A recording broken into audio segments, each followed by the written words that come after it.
Hey everybody, welcome to the second semifinals of the West Virginia 8-10 State Little League Baseball Championship. We're going to start announcing names. We'll start with Bridgeport, who is the away team. Batting first, Cannon Robbins.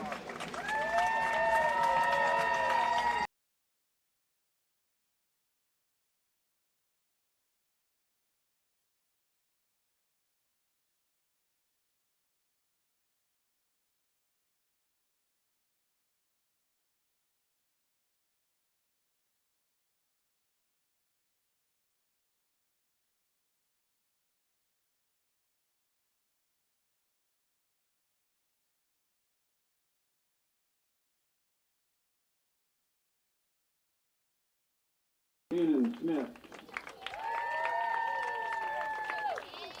Batting ninth, Graham Skazik.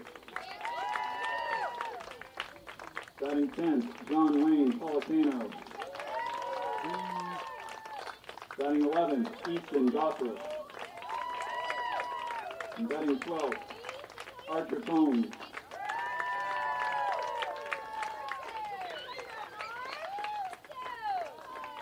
And now for your home team from Jefferson County.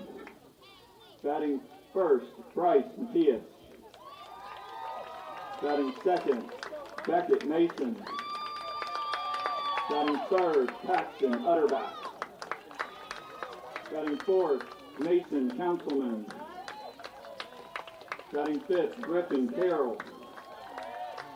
Batting sixth, Walker Tuchman.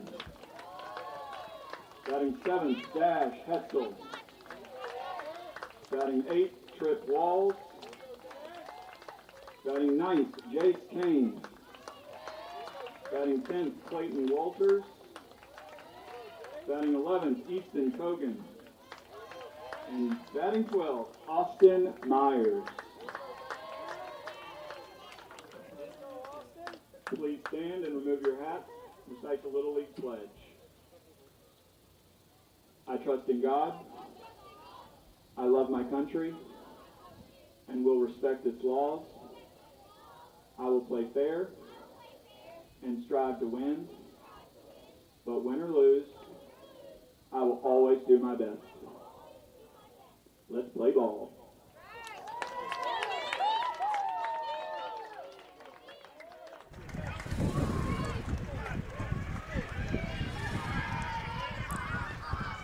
And we welcome you back to Huntington Little League for our second state semifinal in this 2025 West Virginia 8-10 Baseball State Tournament. It is Bridgeport taking on Jefferson, the winner, advancing to the championship tomorrow night to face Barbersville, which knocked off Cerrito Canova in an exciting first semifinal, and we'll see what Game 2 has to offer here tonight. Randy Payton, Rick Marone, happy to have you along wherever you might be. Rick, we saw a good one in Game 1. We expect the same here in Game 2. Yeah, I don't expect anything different. Both these teams really come in playing well. Jefferson's had the benefit of a couple days off, but we saw in the last game CK had the days off, and they came up just a little bit short. A great game that was. But we expect the same here. Tonight, we saw Bridgeport yesterday, very impressive, and we'll see if they can keep it going here in the semifinal game and move on to the state finals. Jefferson 3-0 in their run to this game. They started the tournament with a win over Westmont, then defeated Capital Midwestern and Barbersville in the winner's bracket final of the Herd bracket. So they've already got a win over Barbersville. If they win this game tonight, there would be a rematch in tomorrow night's championship game. Bridgeport began the tournament with a win over Elk District, also knocked off Mineral County before falling to CK. And then in the loser's bracket final of the Mountaineer bracket, they defeated Mineral County a second time in order to get this meeting tonight with Jefferson. Bridgeport starting lineup, Cannon Robbins, the center fielder, will lead off. Excuse me. Thomas Deitzel, the second baseman, will bat second. Preston Argabright, the first baseman, hits third. Garrett Tuttle, the extra hitter, will hit fourth. Keegan Adams will pitch. He'll hit fifth. Eli Nepper, the shortstop, bats 6th. Eli Smart, the catcher, hits 7th. Cannon Smith, the third baseman, hits 8th. Batting 9th is the left fielder Graham Skasik. Extra hitter John Wayne Policano will bat 10th. Easton Gothrop, the right fielder, will hit 11th. Archer Toms, the extra hitter, will hit 12th. For head coach, or I should say manager, Brian Gothrop is the guy that runs the show for Bridgeport. Kurt Skasik and Alan Robbins are his coaches. And our starting pitcher for Jefferson here in this one is a right-hander in Beckett Mason. Or is he a left-hander? He is a left-hander, isn't he?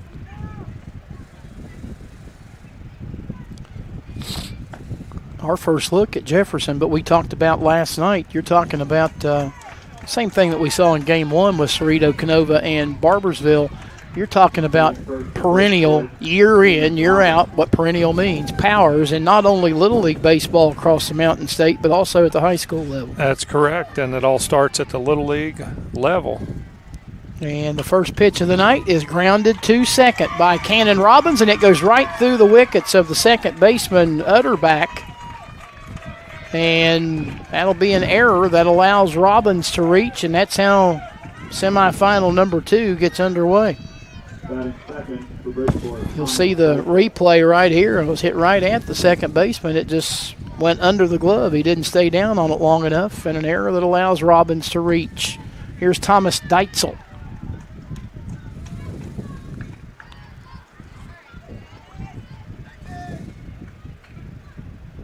Deitzel heading the count, 1 ball and no strikes, and a check swing, and that one stays outside as well. 2 balls and no strikes. Delayed steal by the runner at first, and he's in there. So Bridgeport being aggressive early, and Robbins with a steal of second. Just like that, he's in scoring position.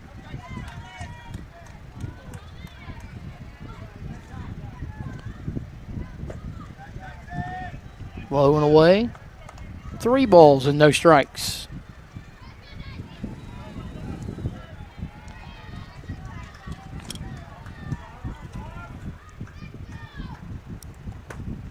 There's a called strike on the outside edge. We'll get you the Jefferson defense here in just a second. And a throw back to second, and they got him. Robbins straying off the bag, and the throw, and they record the out. Yeah, when you're being aggressive like that, it can make things happen, but you got to be aware when you're playing a team that's not afraid to throw the ball around, you got to get back. Full count now on Deitzel. 3-2 pitch, strike 3 called.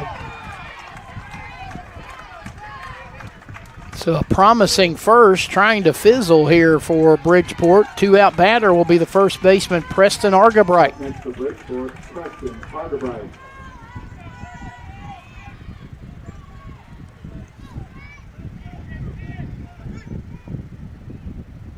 Outside ball 1 defensively for Jefferson.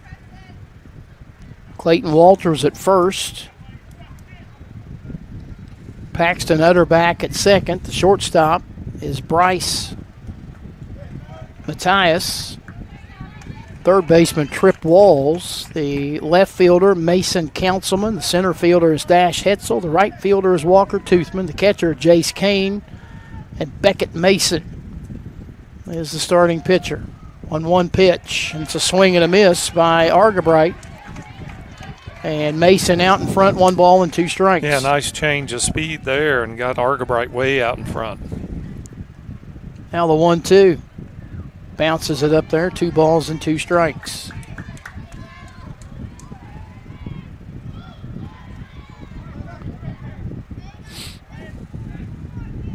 Beckett Mason, the left-hander, delivering, and it swung on and hit on the line, back up the middle and into center field, a base hit. Bobbled a moment by the center fielder, but not enough for Argabright to think about going to second. He's got a 2-out single, and now that pickoff of Robbins earlier in the inning looms large. Yeah, would have been run. Cut down at second base and got him to 2 outs. Here's Garrett Tuttle, who begins the game as an extra hitter. He looks at ball one.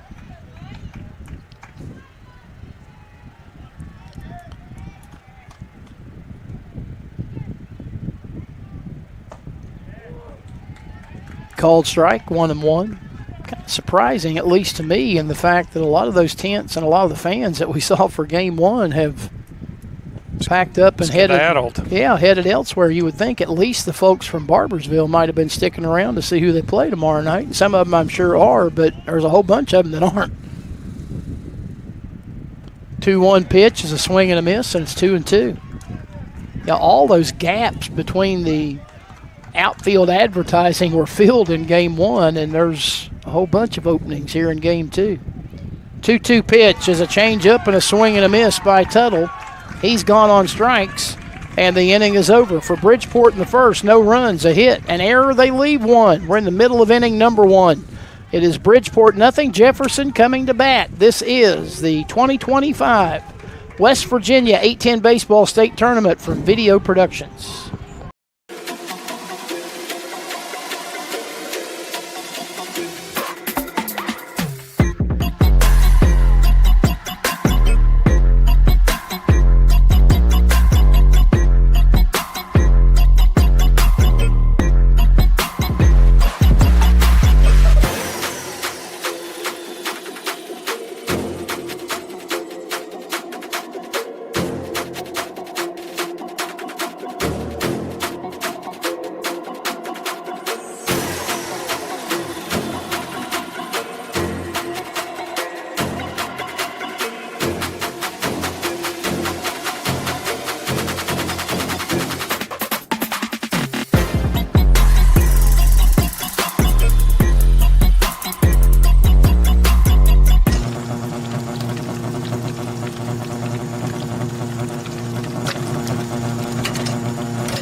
Keegan Adams finishing up his warm-up pitches before he deals with the Jefferson lineup. Bryce Matthias, the shortstop, will lead it off. Beckett Mason, the pitcher, bats second. Paxton Utterback, the second baseman, will hit third. Hitting fourth in left field is Mason Councilman. Griffin Carroll, an extra hitter, will hit fifth. Walker Toothman, the right fielder, sixth. Dash Hetzel, the center fielder, seventh. Trip Walls, the third baseman, eighth. Jace Kane, the catcher, ninth. Clayton Walters, the first baseman, 10th. Hitting 11th is Easton Cogan. And 12th is Austin Myers. Keegan Adams, your starting pitcher for Bridgeport. And his first pitch to Bryce Matthias. And it's a strike.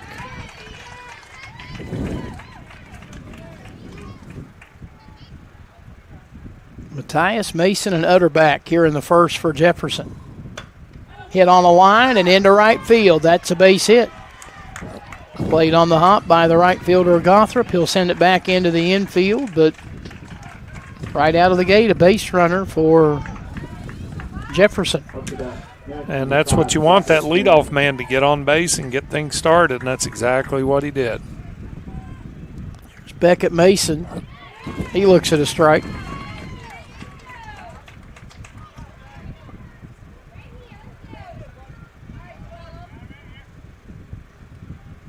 Adams working quickly and missing low and away. 1 ball and 1 strike. Argabright first, Deitzel second, Nepper shortstop, Smith at third. The outfield from left to right, Skasik, Robbins, and Gothrop. Smart behind the plate. Adams on the hill and dealing a strike, and it's 1-2. Hey, we got 2 pitchers tonight. Both are really accurate around the plate, and they get ahead in the count. This one hit off the fist on a soft pop, and it clears the head of the second baseman. The center fielder will come in and make a play and throw to second, but not in time to get Matthias. And there's a perfect example of Mason hitting them where they're not, or where they ain't, and back-to-back singles to begin the first. Paxton Utterback with teammates at first and second, nobody out, left-handed hitter. Adams delivers, misses high, ball 1.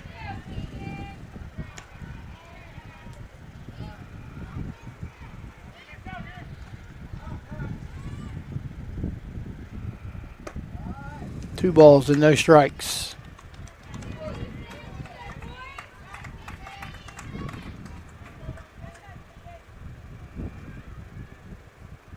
Adams kicking and pitching and missing inside. 3 balls and no strikes. So a pitch away from loading him up with nobody out.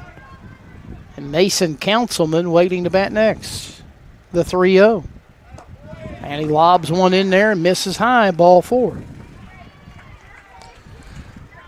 Certainly not the start that Bridgeport looking for in terms of working on that Jefferson lineup. No, Jefferson trying to put a few markers up early and give their pitcher a little bit of a cushion. Mason Councilman, left-handed hitting left fielder, looks at a called strike on the outside edge, 0-1.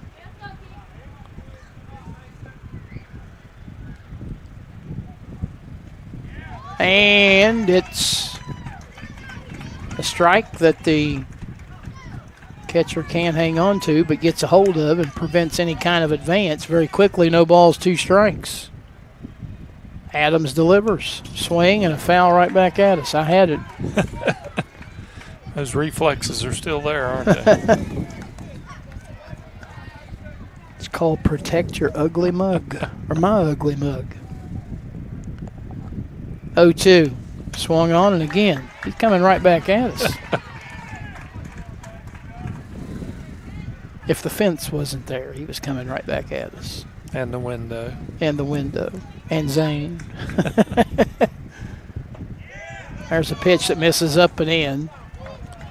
Tried to throw him the ephus pitch, so to speak, and haven't heard that in a while. Didn't think I'd have to use that one during this tournament, but now a 1-2 count. And a slow roller hit to the first base side. The pitcher's going to field and just win the foot race to the bag, and he'll be happy to get that first out, but it's an RBI for Councilman as Matthias scores from third, and Jefferson has a 1-0 lead as Mason moves to third and Utter back to second.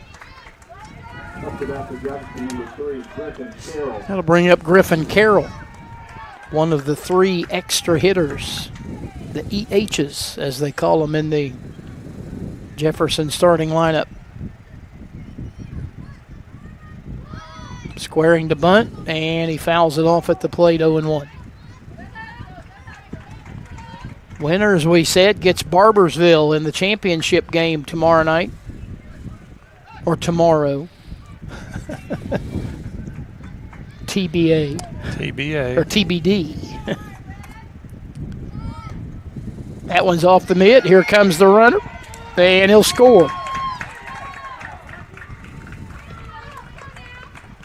So a 2-0 lead as Mason scores and Utterback scampers to third. Here's a look at it off the catcher's mitt and sliding in without the throw to the plate.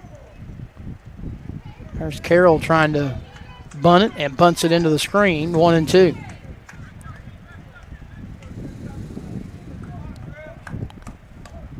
Jefferson out to the first inning lead.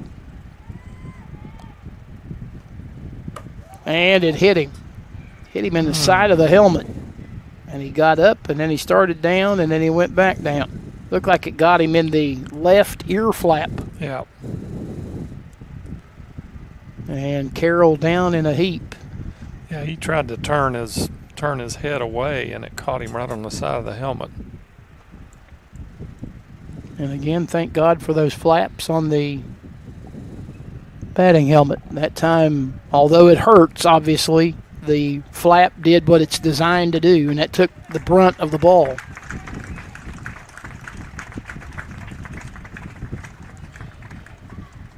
Sometimes there is crying in baseball, but tough old bird as Carroll will he hopped head on right down to up first. and heading on down to first base and keeps the inning going for Jefferson.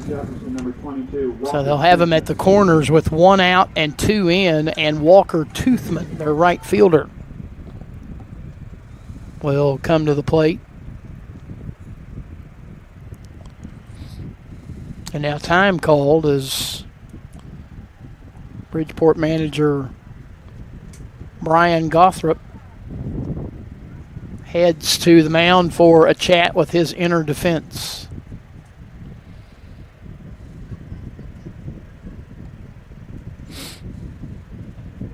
Jefferson leading 2-0, trying, as we said, to get that date with Barbersville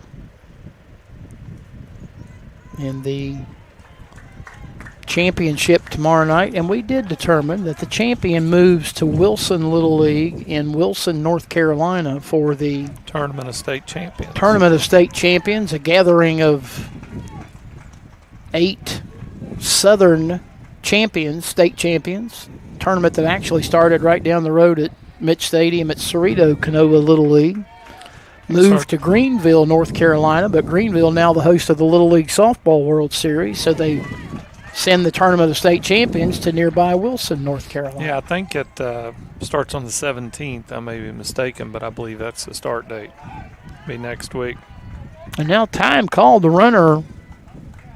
A late break and a delayed steal of second by Griffin Carroll. So if you needed any kind of confidence that he's all right after getting hit by the pitch, there it is. Here's a liner into left, a base hit.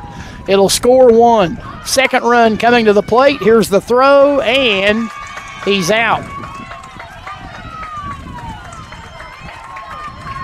So Carroll is retired at the plate,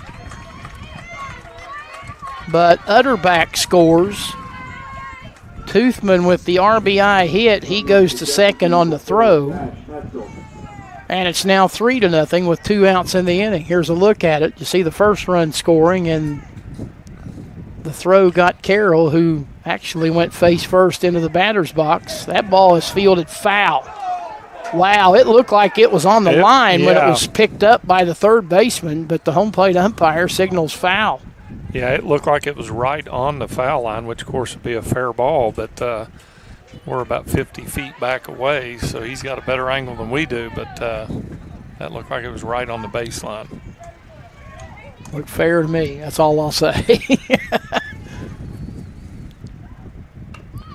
Bunt along the third base line, and that time they let it go foul. Did he touch it while it was fair is the question, and apparently the answer is no.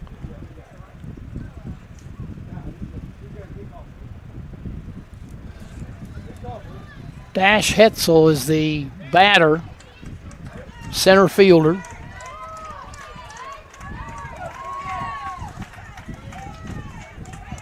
No balls, 2 strikes. Swung on, hit the other way. Backhand stop by the shortstop Nipper, but he'll have no play. And that'll be an infield hit for Hetzel. And here goes the runner to second and out. Tried to get into that pickle play to allow Toothman to try to score from third, but Hetzel's tagged out before Toothman can get home. And the inning is over. But for Jefferson, they get 3 runs on 4 hits. There were no errors and 1 runner left on base. We played 1 here in Huntington. It's Jefferson 3, Bridgeport nothing. It is the 2025 West Virginia 8-10 Baseball State Tournament from Video Productions. Doesn't wait, so neither should your care. Whether it's a cough, fever, or stomach bug, Access Plus is here for those urgent moments. From bumps and bruises to stitches and even x-rays, we've got you covered with extended hours and walk-in care for the whole family. You do not have to be an Access Health patient to be seen. No appointments, no hassle, just quality care when you need it. Access Health, where care meets community.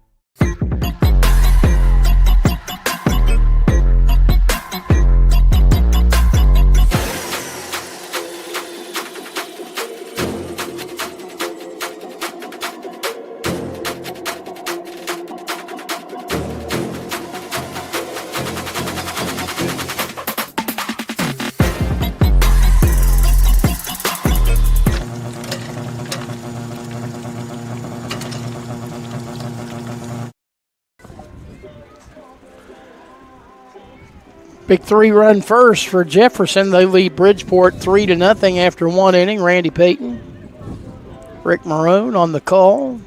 St. Townsend, our producer tonight, and the executive producer, the grand poobah, if you will, Butch Mounts. All the crew from Video Productions here to bring it to you tonight. Inning number 2, Keegan Adams to lead it off for Bridgeport. A check swing, and it misses low and away, ball 1. Tell you what, Bridgeport really needs to answer here. Jefferson come out, put the bat on the ball well, and got 3 on the board. And Bridgeport, you don't want to fall too far behind early on here in this semifinal game. A Ruthian swing for Adams, but he comes up empty, and it's 1-1. Swing and a miss, and it's 1-2.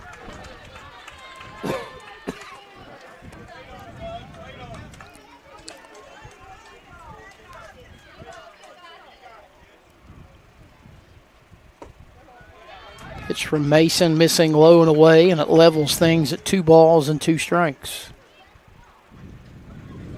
Mason all business. He's a quick worker. 2-2.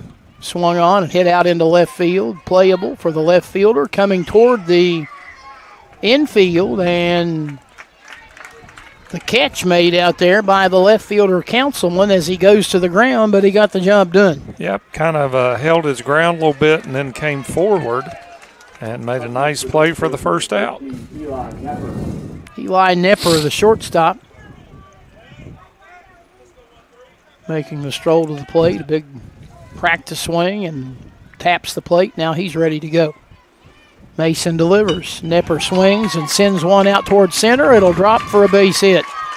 Hit it off the end of the bat and was able to drop it in between the backpedaling shortstop Matthias and the oncoming center fielder Hetzel. And the second hit of the game for Bridgeport comes with 1 out here in the second. Eli Smart, the catcher, takes his turn at the plate. Mason delivering. Smart swinging at the first pitch as well. Sends it out the center, and coming on is Hetzel to make the catch. So Bridgeport being aggressive at the plate, and the fact that if the first one looks like it's worth hacking at, they're up there swinging. Yeah, staying aggressive at the plate, and you got to kind of do what brought you here. So they're putting the bat on the ball. They just need to get the ball down on the ground. Cannon Smith, the third baseman, will bat with 2 outs, and that one skips past the catcher, and a wild one that will allow Nepper to scoot on down to second.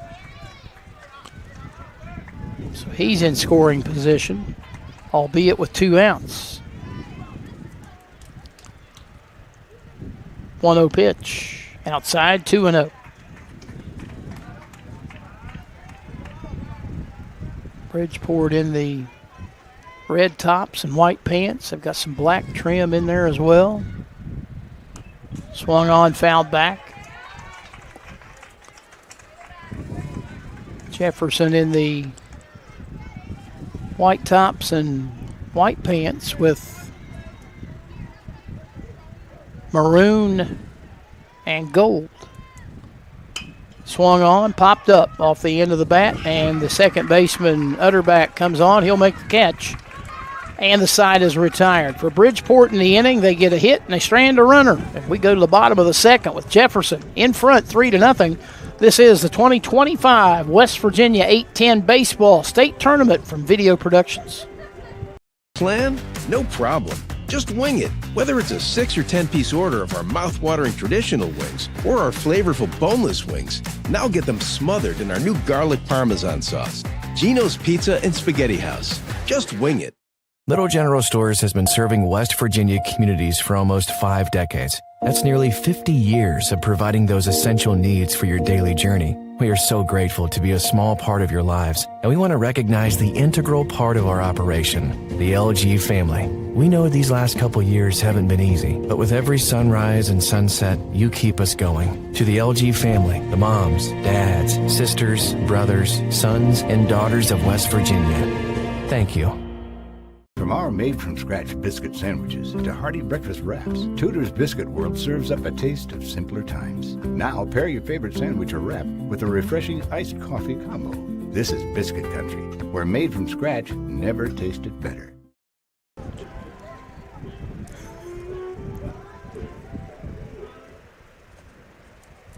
Coach getting caught in the fact that it was, actually it's Wednesday in the park here, not Saturday in the park. Little Chicago, entertaining the fans. Absolutely. Zane will be Googling that later, trying to figure out who we're talking about. Trip Walls will lead it off. He swings at the first pitch and sends it skyward, and it will hit the top of the netting and then bounce into the Bridgeport cheering section. And the mom that has the baseball is trying to figure out how to get it over top of the netting. You send it down to somebody who's down there where it drops off, and then you flip it on the field.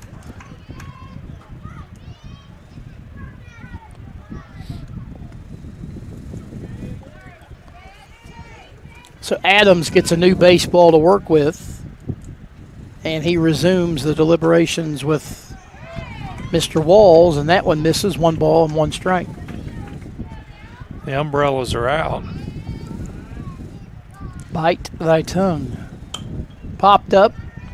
Second baseman camping and catching as Deitzel 1 out. We've been kind of dodging and nimbly avoiding all evening.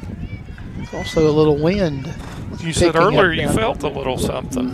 Thought I smelled the rain. bones were a little rattly. You said you were feeling a little bit of... The arthritis gel is sitting right there.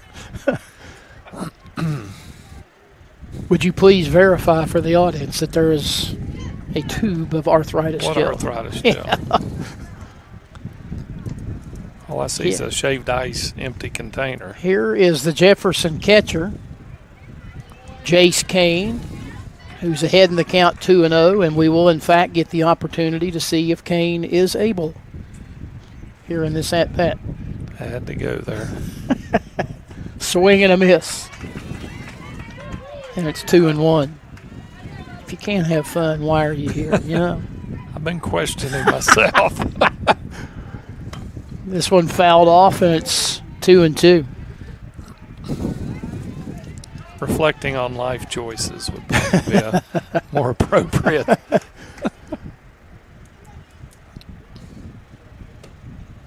Up high, 2-2, or 3-2 rather. Kane now, and Clayton Walters, the first baseman, waiting to hit next. Payoff pitch. Popped up and out of play. Now, it's kind of funny. There are umbrellas out on the Bridgeport side, but nary a one on the Jefferson side over here. But out in left field. Again, the 3-2. Hit on the ground toward shortstop. Nepper plays on the second hop, fires across the diamond, 2 out. Nice play for Nepper.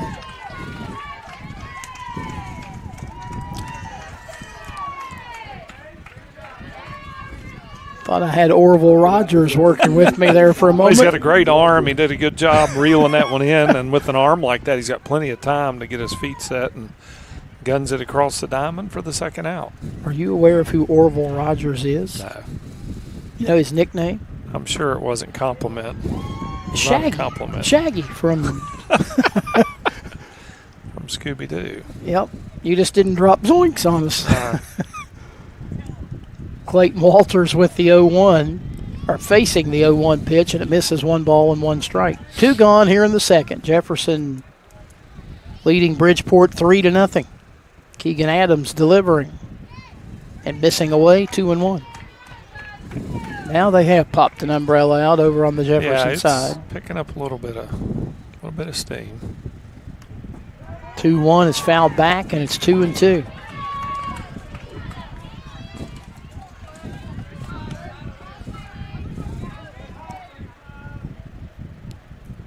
Two-two pitch. Hit on the ground.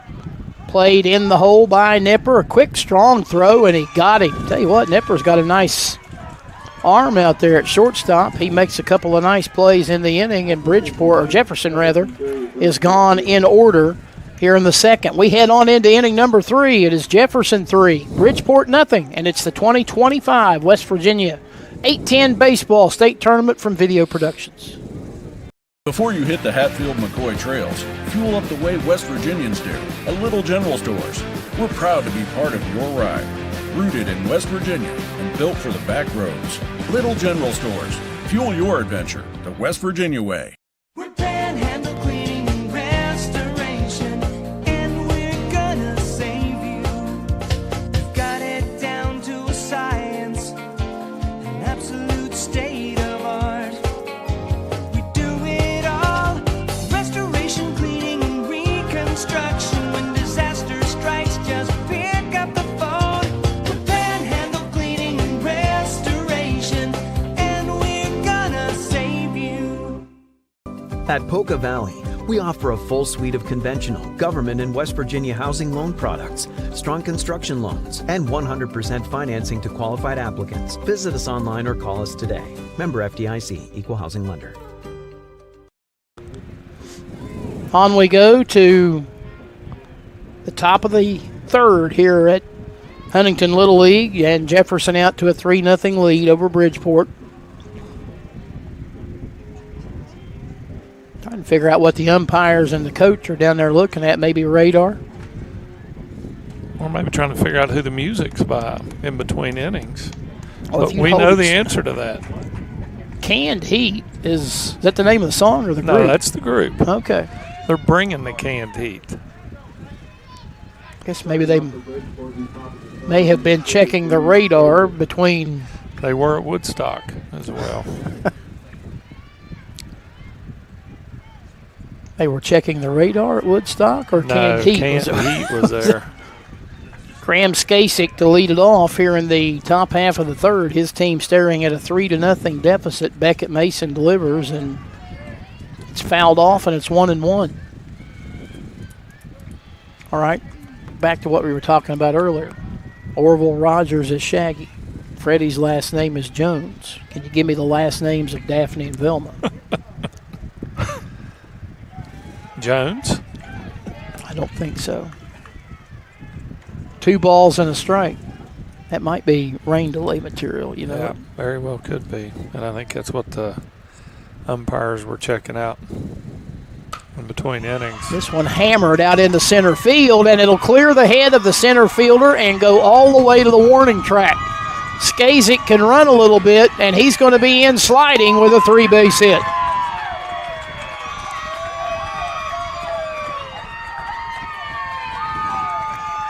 Graham Skasik, you'll see here on the replay, he just hammered it, and the center fielder, Hetzel, had a pretty good beat on it. The ball was just hit so hard he couldn't get to it. It went all the way to the warning track where it was retrieved, I believe, by the right fielder, Toothman. But Skasik runs like a scalded dog, and he got over to third base with a 3-base hit.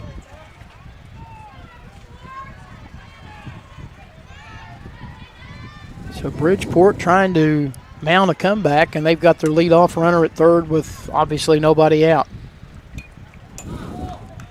Fouled back, and it's 0-1 by John Wayne Policano.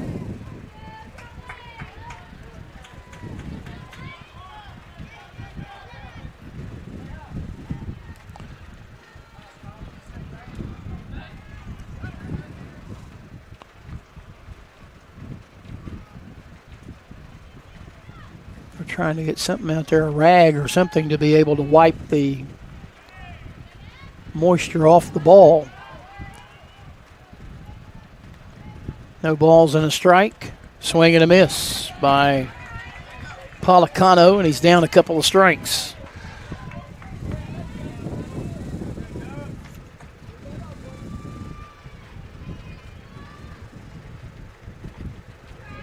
Down low, 1-2.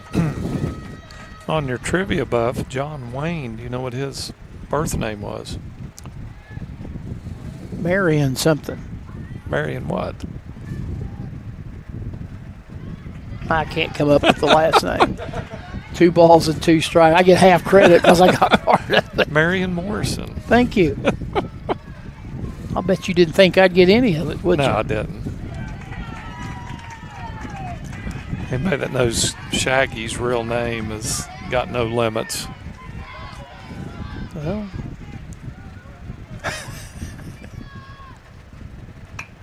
this one hit out into center field, and that one's over the head of the center fielder. He started in.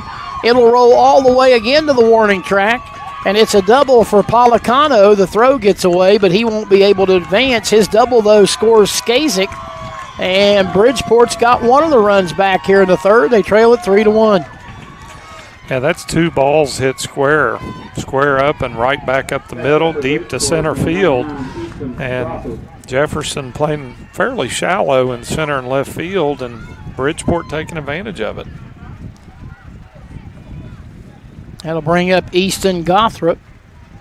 There is rain in the area. Or as my app likes to say, showers in the vicinity. 1 ball and no strikes to Easton Gothrop. Base hit here can get Bridgeport within 1.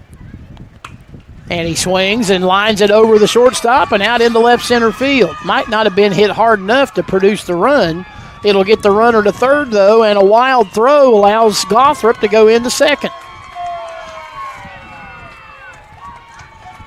So it'll be a single for Gothrop and then a throwing error on the left fielder, and Bridgeport with a run in has the would-be tying runs in scoring position with nobody out, and their number 12 batter, the extra hitter, Archer Toms, coming to the plate.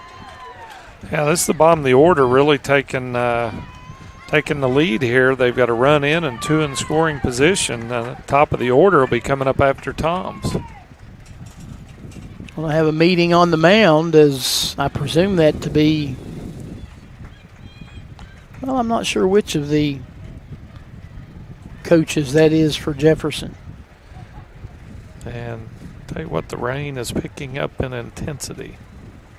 Well, we can see it starting to drip off the top of the press box down in front of our window. Of course, they've got a turf infield here and a grass outfield, so presuming that it doesn't rain hard and that there's no lightning,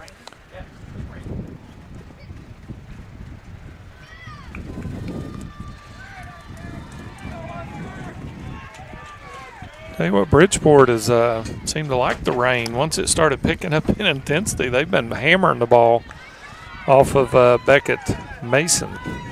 That they have.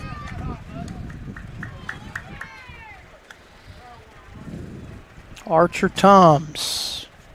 Outside, ball 1. Pitch from Mason misses.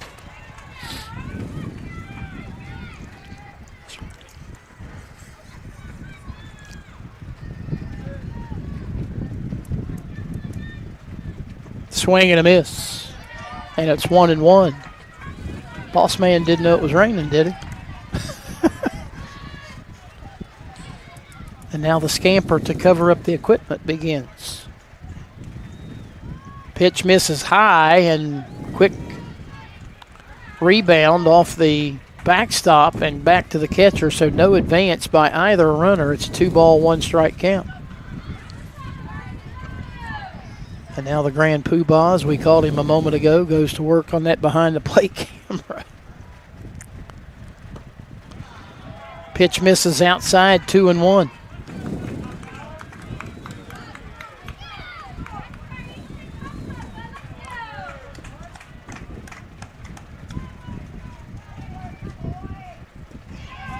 And that one in the dirt away from the catcher, but no advance by either runner. And now Bridgeport can play for a big inning. They've got 1 in, they've got the bases loaded, and now they turn their lineup over and bring up Cannon Robbins, the leadoff hitter.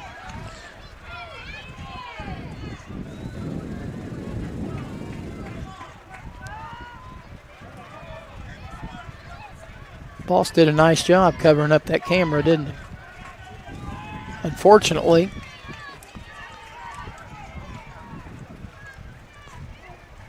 well, we've lost it for the moment. Pitch is a swing and a miss, or actually swing and a foul at the plate.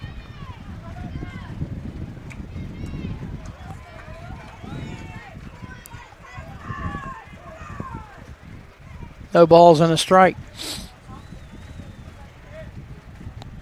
Well, he's got one camera covered. Now he'll go after the other. That one's in the dirt. It'll bounce away from the catcher, and the runners all will advance. A wild pitch. Policano scores, and it's a 3-2 ball game.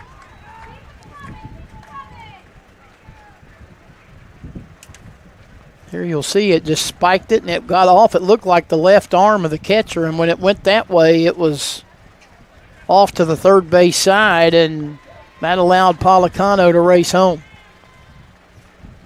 And we got time called. It did, in fact, go off the left arm of the catcher, and they're going to come out and check on the well-being of young Mr. Kane. 3-2 ball game as Bridgeport bats and the rain falls here in the third inning.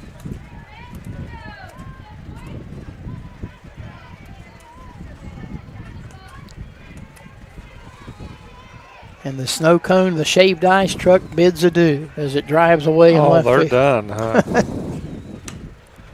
Swung on and popped up on the infield, and they'll battle the rain and the night sky, but a nice catch by the first baseman, Walters, to retire Cannon Robbins. Number 10, Thomas Deitzel. That'll bring up the second baseman, Thomas Deitzel.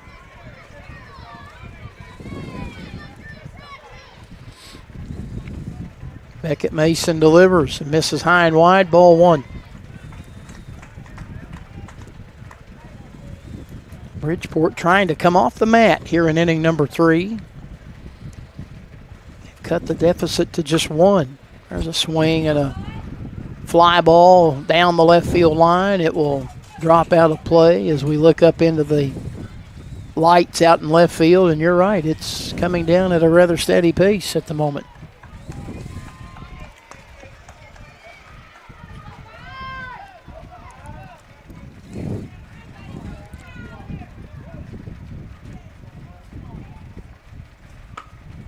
This one swung on in the air, shortstop backing, and on the edge of the infield dirt, outfield grass. He'll make the catch. Here's a runner to the plate, and the throw gets through. 1 run scores. Second one coming. Here's the throw, and he's out. So Deitzel is gone on the pop out. Gothrop, however, scores to tie it up, and Tomes trying to score is tagged down at the plate, and the inning is over. So Bridgeport gets 3 runs on 3 hits. There was 1 Jefferson error and nobody left on base. So we are in the middle of inning number 3, and we begin anew. It's Bridgeport 3, Jefferson likewise, and it's the 2025 West Virginia 810 Baseball State Tournament from Video Productions. Summer, we have amazing deals for you here at Dan Cava GMC. Let's check them out. Our 2025 Acadia is a 3-row family SUV that's perfect for your summer vacations. Come test drive one of our bold and rugged GMC AT4 Canyons. Lease a 2026 Terrain for as low as $499 a month with no money down. And don't miss out on the greatest selection of the year of our pre-owned vehicles. Dan Cava GMC, shop the world! Before you hit the Hatfield-McCoy trails, fuel up the way West Virginians do at Little General Stores. We're proud to be part of your ride. Rooted in West Virginia and built for the back roads. Little General Stores. Fuel your adventure the West Virginia way. At Poca Valley, we offer a full suite of conventional, government, and West Virginia housing loan products, strong construction loans, and 100% financing to qualified applicants. Visit us online or call us today. Member FDIC, Equal Housing Lender. On we go to the bottom half of inning number 3, and on the heels of Bridgeport's 3-run rally in the top of the inning, Coach Marone, we, as I said, begin anew. A lot of 3s out there on the scoreboard, 3-3, Jefferson, Bridgeport, bottom of the 3rd. Yeah, I tell you what, the Bridgeport bats awakened, and it was the bottom of the order that got it going. They tied it up, and I tell you, they really tattooed a couple of those base hits were really hit well. And we'll see if that will continue, but you got to play defense too. Jefferson's very strong offensively. Caught fire despite the rain falling on those bats. couldn't extinguish the flame. Fireproof. Yes. Easton Cogan to lead it off for Jefferson here in the third. Shows bunt on the 0-1 pitch and pulls the bat back, and that levels the count at 1 ball and 1 strike.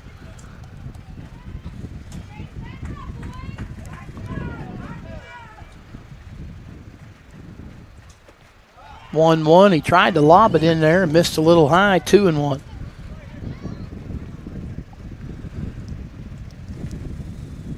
Sounds odd to say, but a lot of times these batters misses outside 3-1. A lot of times these batters are so diminutive trying to find the strike zone, you may have to alter the way you would pitch normally. 3-1 from Adams. Called strike 2. Cogan standing there saying, throw me a strike, big fella. And Adams obliged. Payoff pitch. Ball 4. So Cogan draws a leadoff walk. That's how the Jefferson third begins, and that'll bring up the final guy in their 12-person batting order, and it'll be Austin Myers who comes to the plate. Right-handed hitter, taps the bat on the plate, he's ready, and looks at a strike.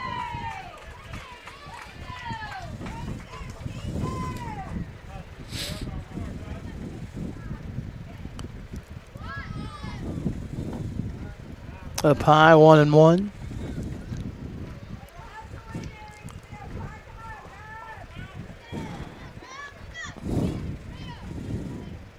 Myers waving that bat around, waiting, and the 1-1 misses. 2 balls and a strike.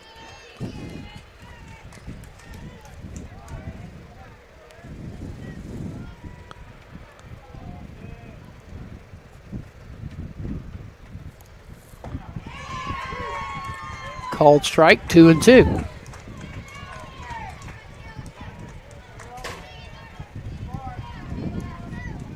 Now Adams set to throw the break even, and a swing and a miss. Myers gone on strikes for out number 1. So that turns the lineup over for Bryce Matthias. Back to the top for Jefferson, number 2, Bryce Matthias. He led off with a single in the Jefferson first and eventually scored their first run. Looks at ball 1. He had one of the 4 first inning hits that Jefferson had on their way to scoring all 3 of their runs. Down low, 2 balls and no strikes.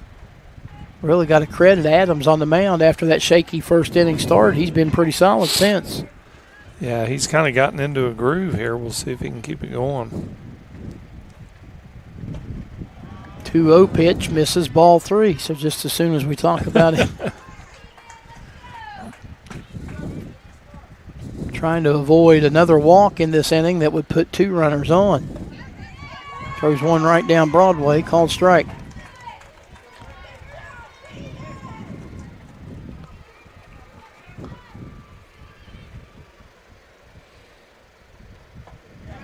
(3-1) hits the outside edge, called strike 2. Matthias, I think he thought he had drawn ball 4. Must have got the black out there on the outside edge.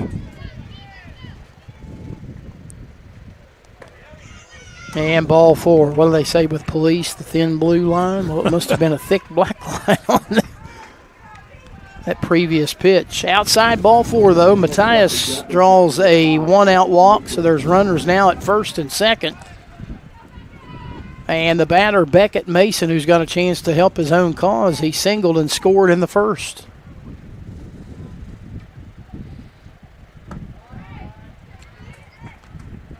Ball 1.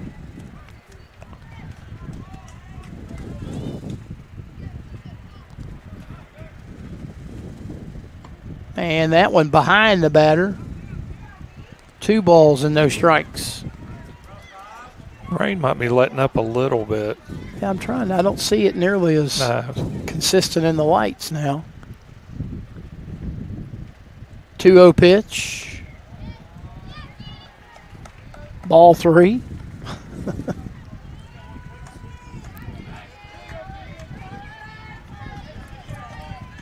So a pitch away from loading them up. Called strike. 3-1. And you don't want to load them up because then you get into the thicket. Get into the meat of the order. Yes, sir. Pitch misses high, and 3 walks in the inning have, in fact, loaded them up for Paxton Utterback. He walked and scored in the first. And we got a timeout as Bridgeport going to talk this over. And got 1 out, bases loaded. Brian Gothrop's, he is going to make a pitching change. He immediately asked for the ball. And he's giving it to somebody who came in off the bench.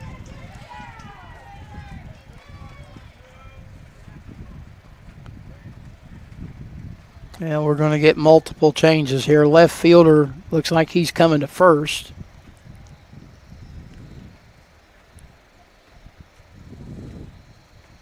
Right fielder's going to left. We get a new right fielder. And it's going to be Nepper. No, it's not going to be Nepper.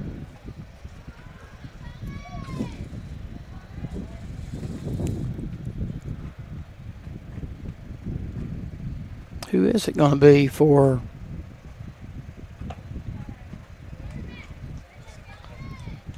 That is number 10, who is the new pitcher for Bridgeport, and that would be Thomas Deitzel.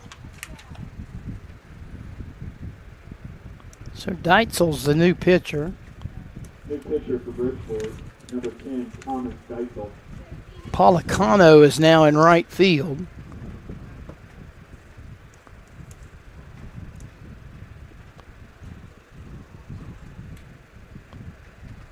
Gothrop, where did he go?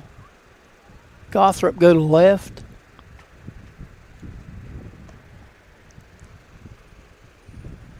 I cannot see. I do know that Policano's in right and Deitzel's the new pitcher.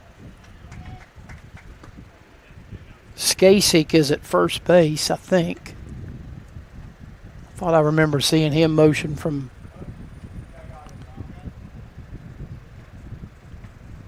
left field to first. But again, there are multiple changes, but the one that counts the most is the guy on the hill, and that's Thomas Deitzel.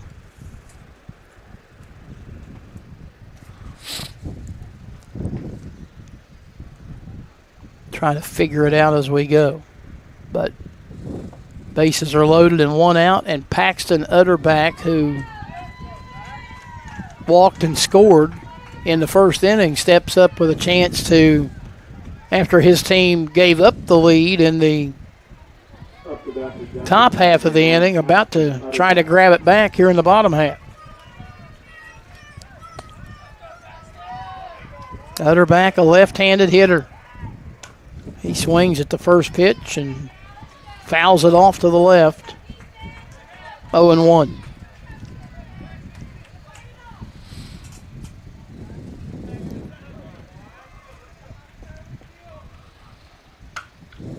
Is hit on a line, caught by Nepper at shortstop, and he will flip the third, and they got the runner off the base for the double play. And how about that to get out of the inning? Boy, Jefferson had it set up for what looked to be a big inning, and they get absolutely nothing out of it. No runs, no hits, no errors. They leave 2. And we go to the 4th inning here in Huntington, all tied at 3. Jefferson and Bridgeport in the 2025 West Virginia 8-10 Baseball State Tournament from Video Productions. Summer, we have amazing deals for you here at Dan Cava GMC. Let's check them out. Our 2025 Acadia is a 3-row family SUV that's perfect for your summer vacations. Come test drive one of our bold and rugged GMC AT4 Canyons. Lease a 2026 Terrain for as low as $499 a month with no money down. And don't miss out on the greatest selection of the year of our pre-owned vehicles. Dan Cava GMC, shop the world! Before you hit the Hatfield-McCoy trails, fuel up the way West Virginians do, at Little General Stores. We're proud to be part of your ride. Rooted in West Virginia and built for the back roads. Little General Stores. Fuel your adventure the West Virginia way.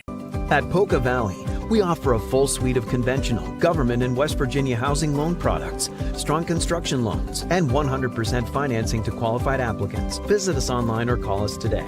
Member FDIC, Equal Housing Lender. Nice to have Brian Roten check in again, one of our loyal followers on video productions, and he had to step away momentarily to go out and tell somebody to get off his lawn.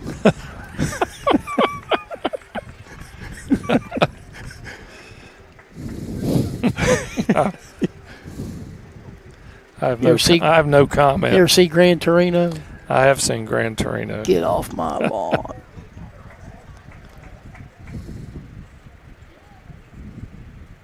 Again, I'm disappointed that we did not see Mr. Roten in person tonight, nor have we seen him throughout the course of this tournament. Very disappointed.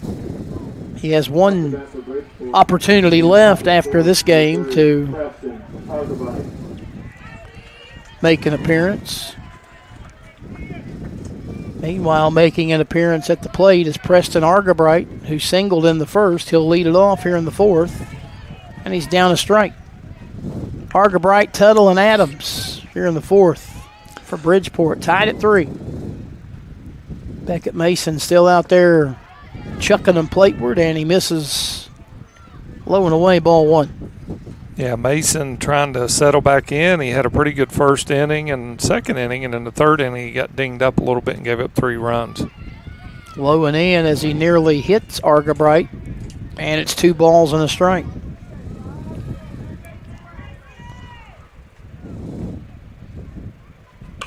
Swung on and hit on the line, and that'll be in the left center field for a base hit.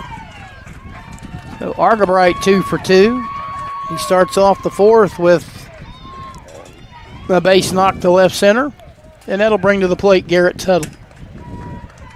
Up next for Bridgeport, number 1, Garrett Tuttle. There's a look at it as he hit a solid liner that cleared the head of the shortstop and on out into left center.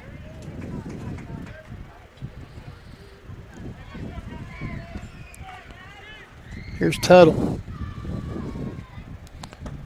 Ball 1.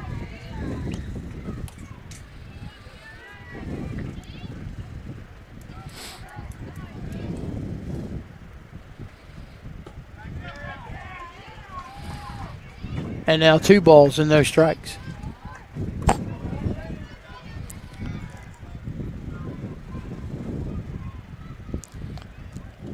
And that one hit him. So Tuttle is hit by the pitch, and Bridgeport's got 2 on with nobody out. Coming up for Bridgeport, number 12, Keegan Adams. Keegan Adams, who flied to left his first time, will be the next batter, but he might be facing a new pitcher. A.J. Mason, the manager of this Jefferson club. Not sure if that's him out there or not. I would assume so. Pitch count sitting at 58 for Mason, so he's still got 17 that he can throw before he has to leave. But as you said, he had a fairly easy time through the first 2 innings, struggled in the third. Now the first 2 have reached here in the fourth. Yeah, we saw Bridgeport last night. They just keep coming offensively. I mean, they can really score in bunches, and that's what we're seeing here in this game. They bunched up 3, and then they're looking to strike again here. They had the big double play to end the last inning defensively, and you know, you make those plays in the field, and then you get to the bat and just keep Big Mo going. Well, after the meeting, we'll see what happens here. Well, I'll tell you what happens. They were in there ready to play, and the home plate umpire was back here with his mask off, and he wasn't ready. So now we're good to go as Keegan Adams settles in. Mason delivers, and Adams swings and hammers one to right. Moving toward right center is the right fielder, I believe Toothman, to make the catch. And the runner at second will tag and come to third, and there's one out.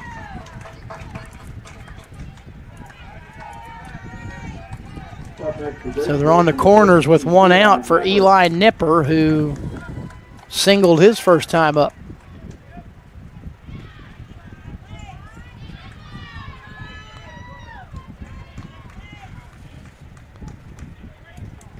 Bridgeport trying to take the lead here in the fourth.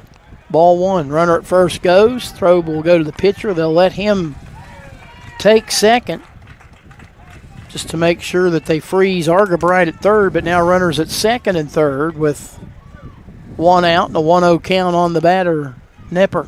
Chance to do some damage at the plate. And they're going to intentionally walk him. They're not going to give him an opportunity to hurt him. So the base is now loaded with one out. And the catcher, Eli Smart, he was a pitcher last night, catching tonight. He'll bat with the bases loaded and one out. Mason delivers, spikes it, it gets past the catcher. Here's the runner to the plate, and he's in. And Bridgeport has its first lead of the night. They score on a wild pitch to take a 4-3 lead. Well, that kind of backfires the whole plan when you walk Nipper intentionally. And then the very next pitch, you have a wild pitch. It really kind of puts you behind the 8 ball as you still have two on base in scoring position. And now 1-0 count to Eli Smart. 2-0 count. Tell you what, when you see these players that pitch and catch, that's impressive. I mean, because catching is such a skilled position, and you've got a certain skill set, and then to be able to do that and pitch is impressive. Ball 3. All of a sudden, the wheels trying to fall off the wagon of Beckett Mason. About to deliver pitch number 67 of the night. And Smart swung at that one. A little bit low. That was a lot low. Looked like he was trying for his get a little practice in before his tee time. Made contact, fouled it off, 3-1. Mason asked for a new baseball, one I would assume preferably a little drier than the one that he had.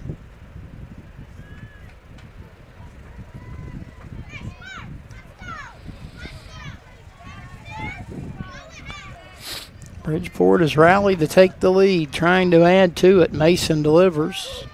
And that's a strike. It got away from the catcher, but no advance by the runners. And now full count, 3-2.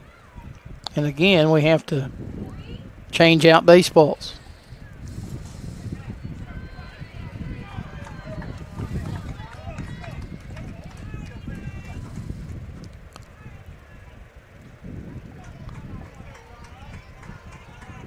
Three balls, 2 strikes.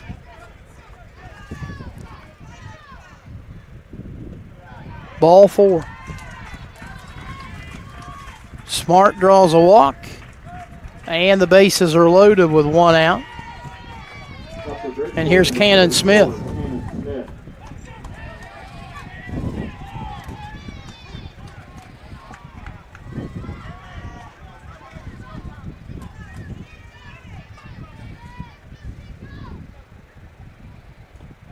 Low and in, ball 1. Beckett Mason very quickly reaching, or approaching, I should say, that 75 pitch plateau. This next one that he tosses will be pitch number 70 of the night.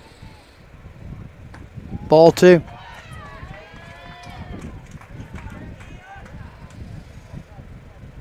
He got nowhere to put the batter after, we said, 2 pretty good innings. It's been rough the last 2. Swung on and fouled off. 2-1.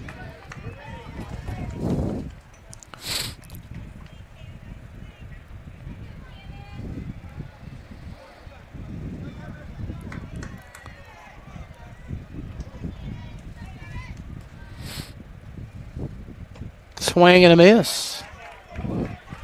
Comes back to even the count at 2 balls and 2 strikes. If he can get him here, he can still face one more batter. He would be at 74 pitches. Has to do it on this pitch, though. And it's hit to right field. It'll drop in for a hit.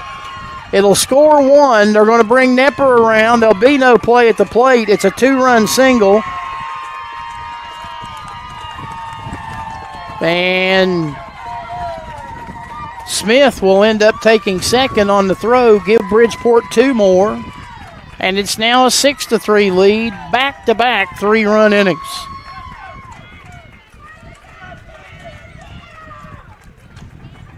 There you see a look at it. Up next to Bridgeport, number 2, Graham Skazik. Skasik had the big hit the last inning that really... And he grounds one into right here. That'll score 1. It might score 2 more. Here's the runner to the plate, safe. A single. Skazik will go to second on the throw. He'll go to third on an error. And I almost sent him home on potentially another throwing error.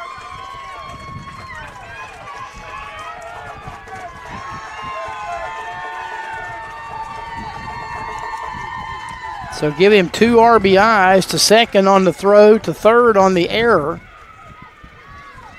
Boy, and Bridgeport has dropped a grenade on Jefferson here in this 4th inning, and all of a sudden the 3-0 Jefferson lead has become an 8-3 deficit. And we'll have the pitching change here, mandated by the pitch count. Yeah, that was number 75, thrown by Mason.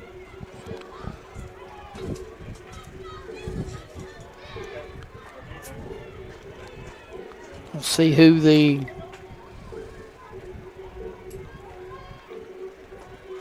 new guy is. That number 1?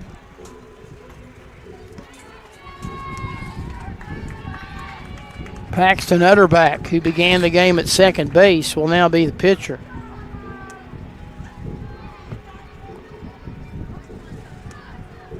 And he will deal with John Wayne Policano when we resume action.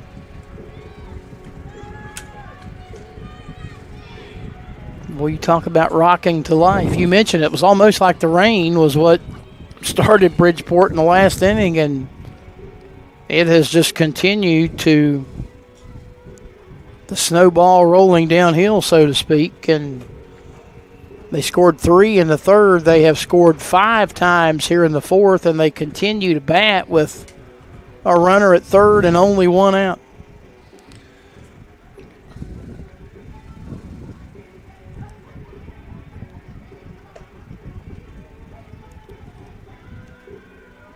Utterback, I believe, still has 2 more warm-up tosses before we resume play.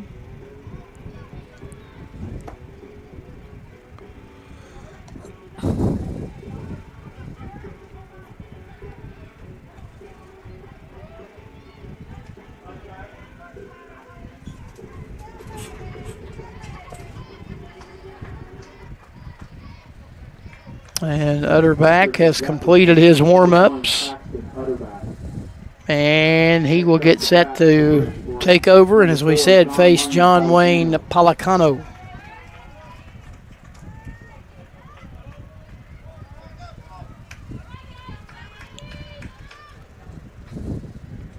Policano, a left-handed batter, doubled and drove in a run, scored his previous plate appearance in the last inning, ball 1.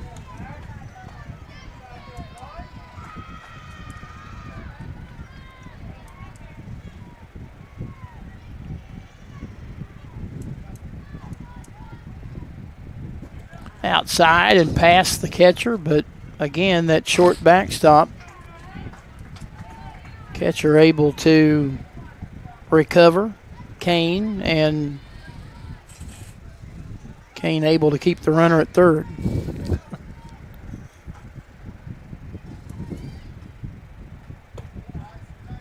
Call strike.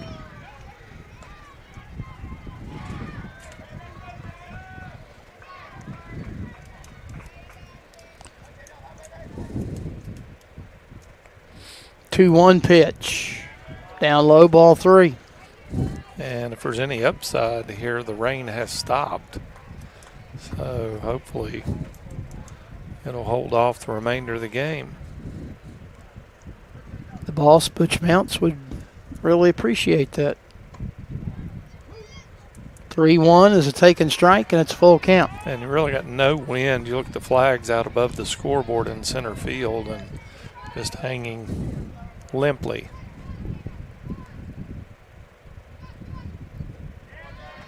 Ball 4. So Policano draws a walk. They're now on the corners with 1 out. For Bridgeport, number 99, Easton. There's Easton Gothrop, the right fielder. Or at least he began the game in right field. I'm not sure if he's still there or not. Well, hopefully Brian Roten will text in and let us know.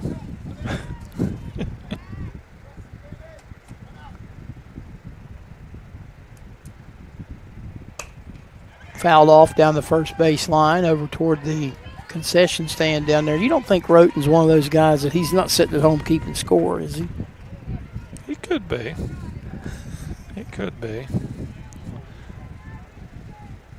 See, we say this to entice him to show up and be mad at us, just to show up. Batter ducks out of the way. It's a ball. The runner at first will go and steal second. So they're now at second and third. And a 1-ball, 1-strike count on the batter, Gothrop.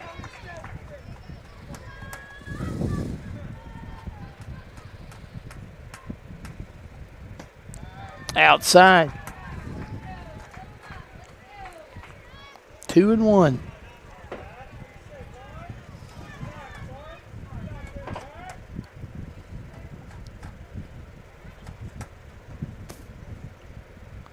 Swing and a miss. And a 2-2 count. Gothrop looked like he was actually backing out of the box as he swung at that one.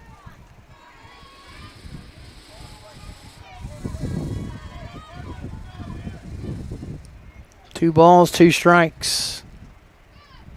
Utterback delivers. Slow roller hit to the left side. It'll be a foul ball.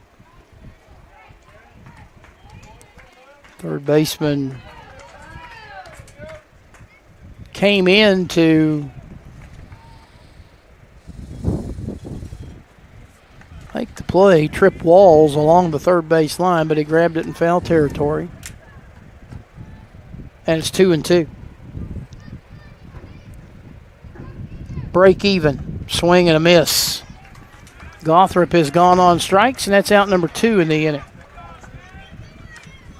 Still one more to negotiate, though, and Utterback will see if he can get it done against Archer Toms, who walked in the third inning.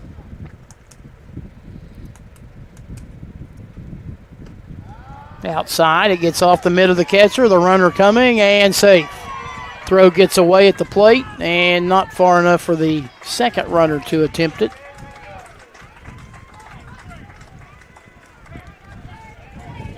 And a 6th run of the inning makes it 9-3. There you get a look at it. Ball got away at the plate, but not far enough for the second runner to try.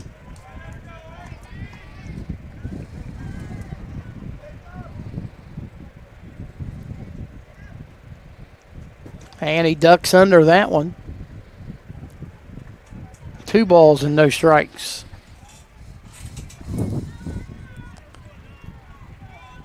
Now all of a sudden, you know, the crowd, as we mentioned last night, it's become subdued because it's 9 unanswered runs. Here's a ground ball hit off the end of the bat to the pitcher. Utterback will throw to first. And the inning is over and the side is retired, but a big inning for Bridgeport. They get 6 runs, and we head to the bottom of the 4th with Bridgeport leading Jefferson 9-3. It's the 2025 West Virginia 810 Baseball State Tournament from Video Productions. Doesn't wait, so neither should your care. Whether it's a cough, fever, or stomach bug, Access Plus is here for those urgent moments. From bumps and bruises to stitches and even x-rays, we've got you covered with extended hours and walk-in care for the whole family. You do not have to be an Access Health patient to be seen. No appointments, no hassle, just quality care when you need it. Access Health, where care meets community.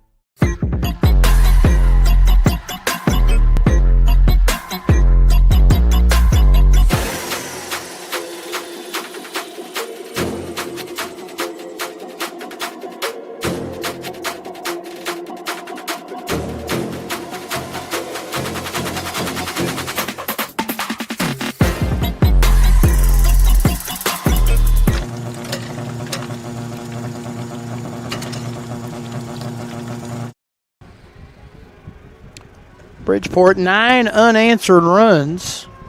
And as we go to the bottom of the fourth, they lead at 9-3. 9 runs, 8 hits, no errors for Jefferson, 3, 4, and 3.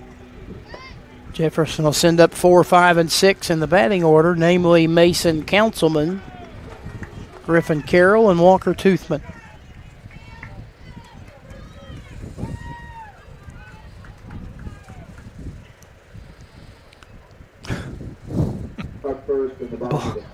Boss is fighting that home plate camera, isn't he?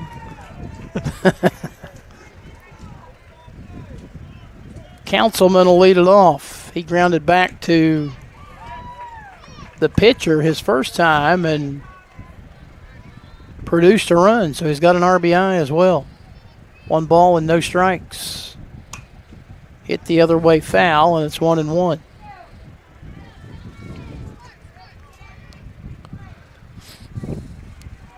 And if you're Jefferson, you really got to answer here. I mean, you're down 6 runs. Again, you got 3 at bats left, but you need to get something going here, something positive to turn the momentum around.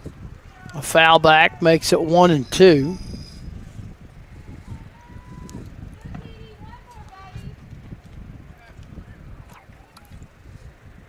Such a game of momentum. You think about the play that Nepper made, the double play.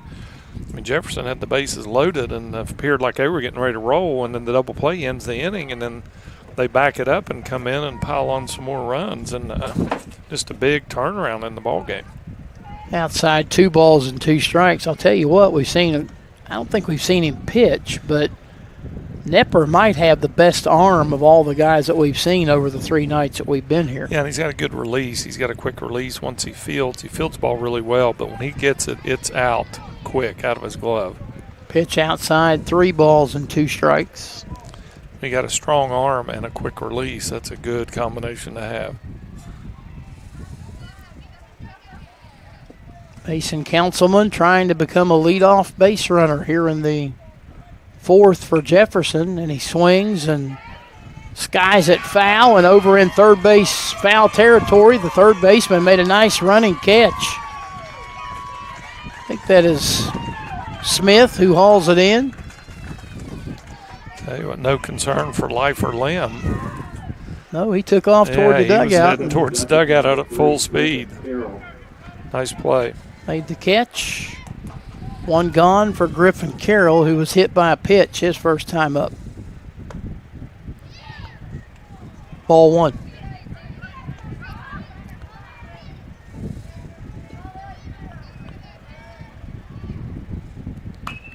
This ball hit the left, and that'll drop in for a base hit.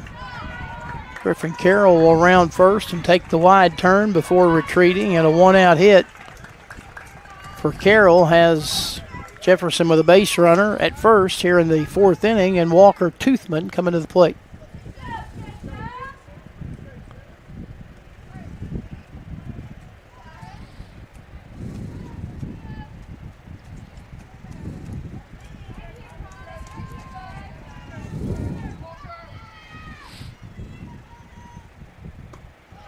Toothman looks at a strike.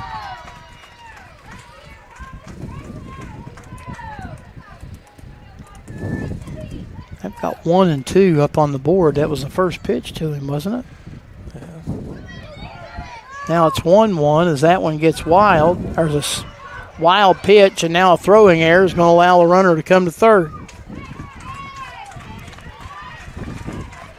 So Carroll, advances on the wild pitch, and then the throw is overthrown and moves him over to third.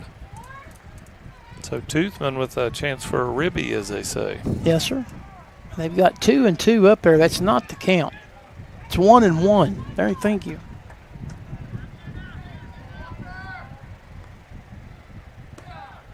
Toothman ducks under it, now 2 and 1. And they just keep adding. I'm watching it on our screen. It says 3 and 2. It's 2 and 1. Now they're making the correction. There we go. Now it's 3 and 1.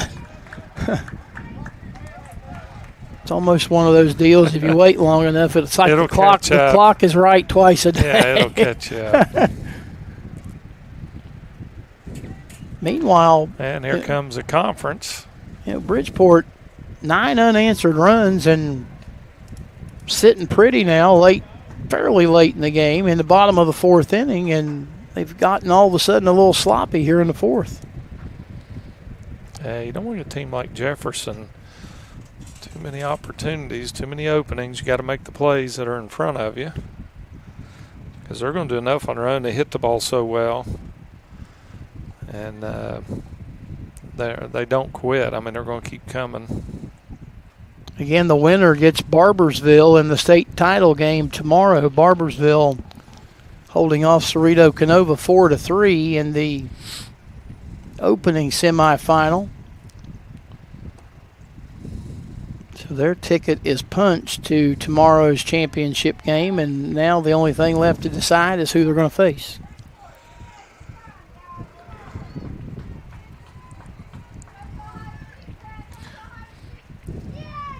Three and 1, the count to Toothman.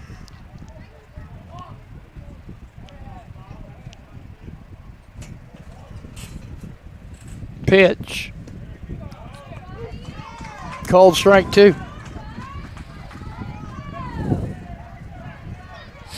Deitzel trying to get the train back on the track as he delivers the payoff pitch, and he struck him out swinging. So a big second out as he retires Toothman, and now he deals with Dash Hetzel, who singled his first time up.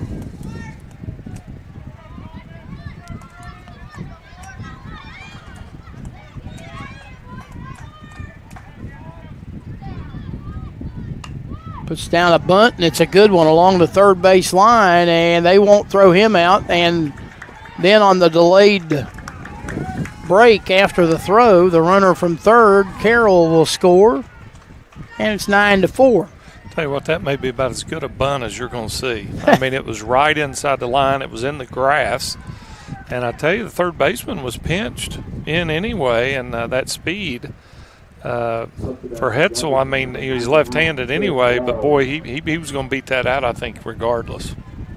So a bunt single that drives in Carroll from third. Hetzel now at first, and here's Trip Walls, the third baseman, who his first time up back in the second popped to second.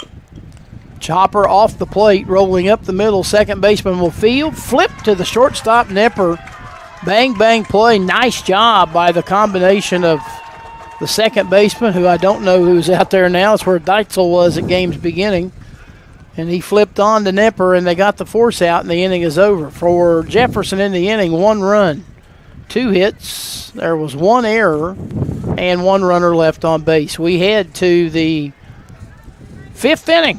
Man, it's a 9-4 lead for Bridgeport, and we'll return to Huntington in a moment.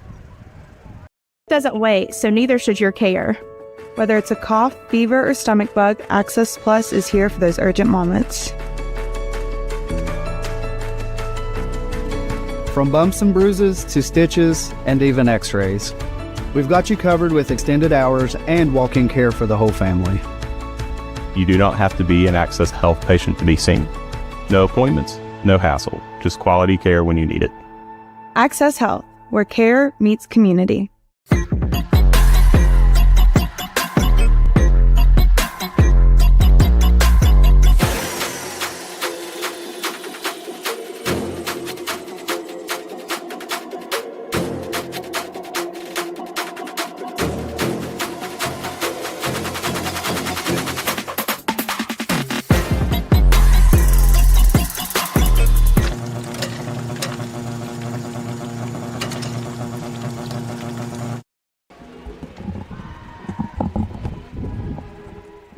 Trying to get myself unraveled from all the cords at my feet.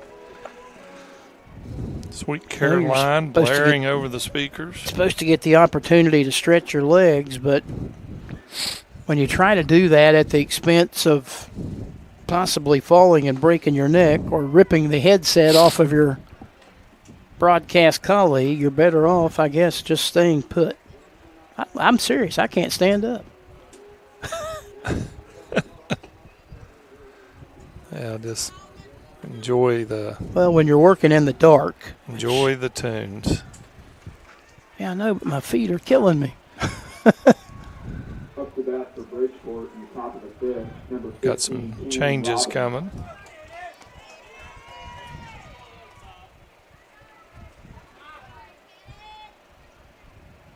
Looks like Matthias is the new catcher. Yes, sir.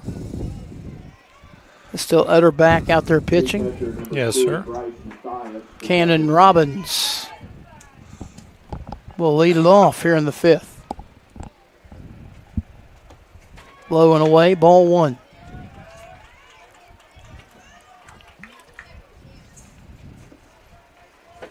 Robbins has reached on an error and popped out to the first baseman. He's 0 for 2.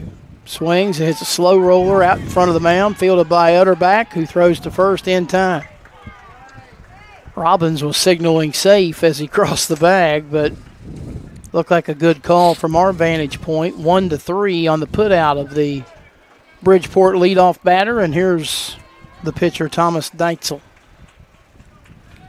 Deitzel has struck out looking and popped out to shortstop.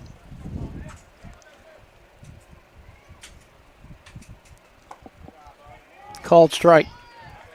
Up for Bridgeport, number 10, Thomas Deitzel.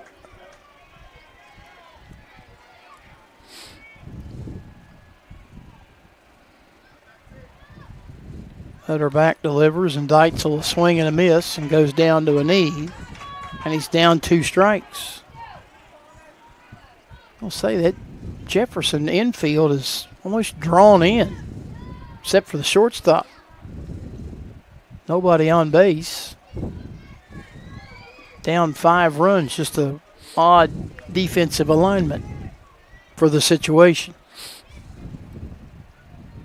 0-2 pitch. Up and away, 1-2.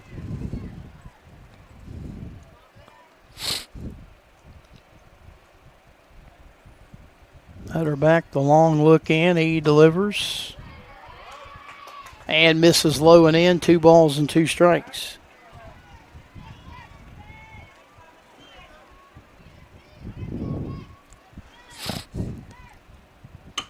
Ground ball back up the middle. Diving stop by the second baseman. He gets up, but he can't get a hold of the ball, and all hands are safe. Hey, what a great stop. And tried to get to his knees to make a play, and unable to do so.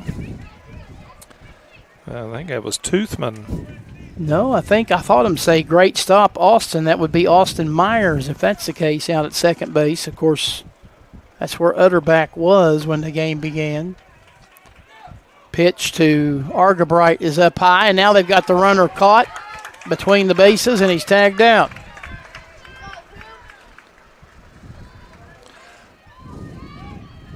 Hey, well, Matthias comes in there and guns one down to second and cuts down the runner and gets second out of the inning. Argabright at the plate, and it's a ball and no strikes. And yeah, that's number 20 at second base. That's Toothman, I think. No, it's Austin Myers. Oh, Myers, okay. Yep. I stand corrected. My one mistake for the week. And Argabright hit by the pitch. Forrest Gump would tell you that he got hit in the buttocks. He's on down to first. In the old days, they would say rub some dirt on it, but when you're playing on turf, there's no dirt to rub. What are the little pellets? Yeah, the little rubber pellets. Get some pellets on it. Yeah. Garrett Tuttle will bat with a runner at first and 2 outs.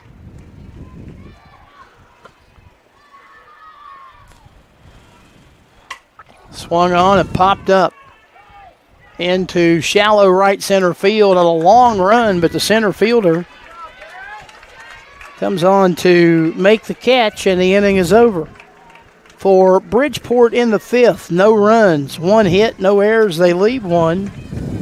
And we're in the middle of inning number 5. It's Bridgeport 9 and Jefferson 4. It's the 2025 West Virginia 8-10 Baseball State Tournament from Video Productions.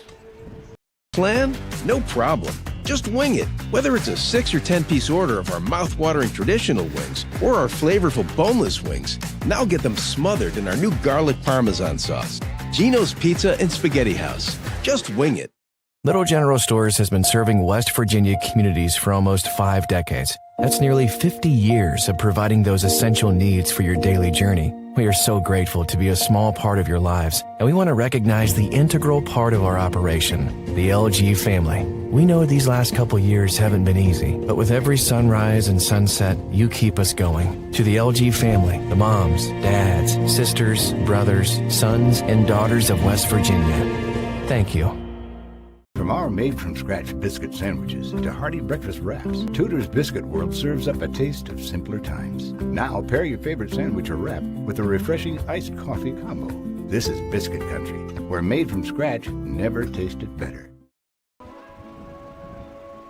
Country Roads playing in the background, everything that Coach Marone and I can do from trying to sing between innings. Take me home. We asked if we could sing, and they said, yes, you can have a solo. Just make sure you sing solo that nobody can hear you.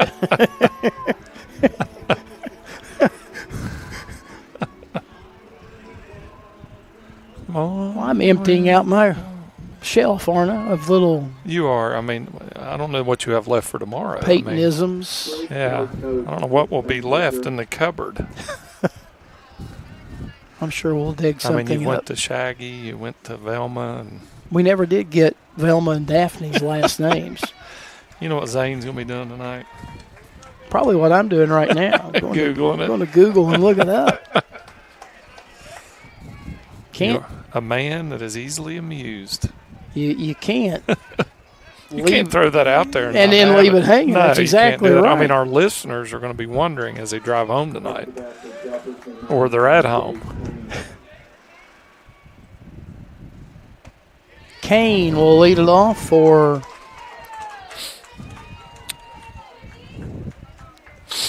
Jefferson here in the bottom of the fifth.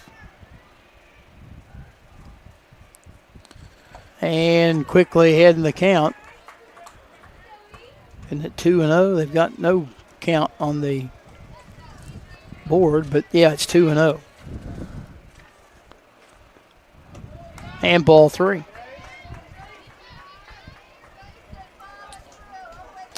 The answer is in. Daphne Blake and Velma Dinkley. Here's a little soft pop-up. Played behind the first base bag off the bat of Kane, and he is out number 1 here in inning number 5. I think that's still Argabright. I don't think Deitzel's on the mound anymore. I think we've had a pitching change. Looks like 99. For Bridgeport. Yeah, you're right. So that means Easton Gothrop on the mound. So he records the first out. This is Clayton Walters at the plate. And a 1-ball, no-strike count. So Gothrop on the bump here in the fifth for Bridgeport.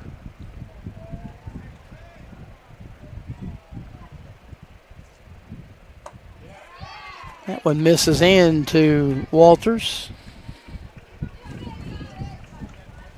And it's 2 balls and no strikes. Ball 3. Walters now, Easton Cogan in a moment.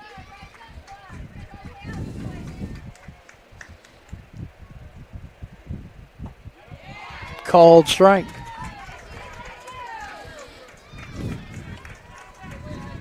Gothrop trying to finish it off tonight, I'm assuming over the last 2 innings, trying to make Dad a happy manager. Called strike. Comes back to run the count full. He's not the biggest dude that you're ever going to see out there on the hill, but getting set to throw the payoff. And it's hit back up the middle. Nepper can't get it, goes under his glove, and then it eludes the second baseman as well, but Walters content with the base hit. Nepper had to range far to his left, and he got the glove down, but just couldn't corral the ball. And got to have a little spark to get things going, and maybe Walters can be that for Jefferson as they've got Kogan coming up. Jefferson's 7th hit of the night.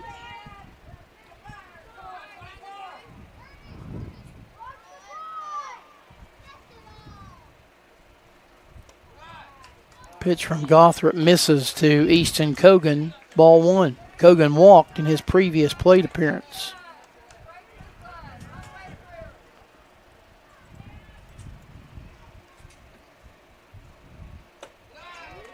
That one misses up. 2 balls and no strikes. Now all of a sudden it looks like that missing bulb under the ball out there on the scoreboard is working. Ball 3. It is.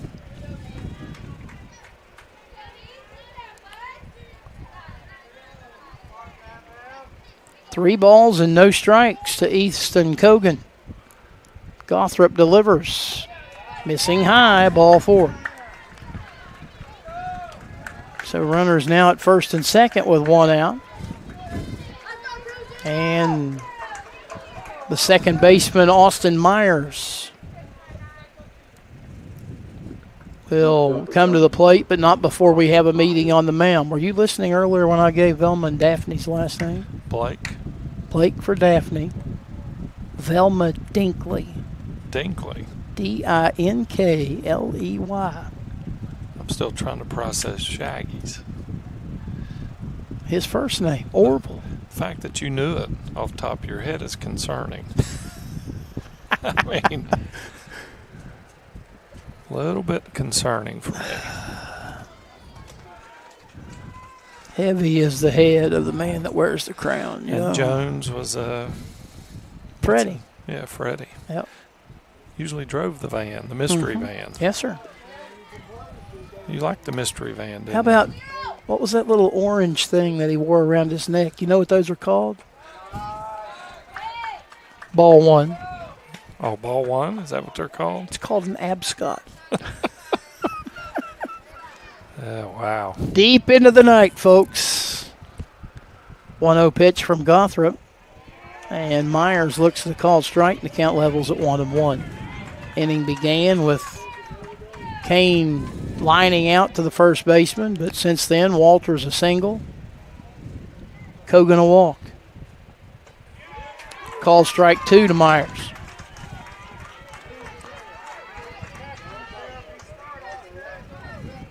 One ball, 2 strikes.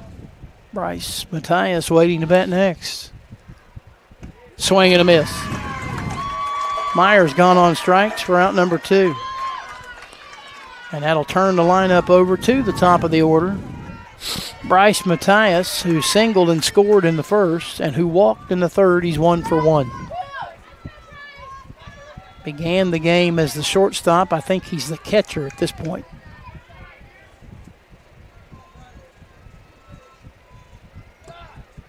Pitch misses low and in, ball 1. Jefferson scored 3 times in the first to open up a 3-0 lead. But it has basically been all Bridgeport since. That pitch misses. And it's a ball and no strikes.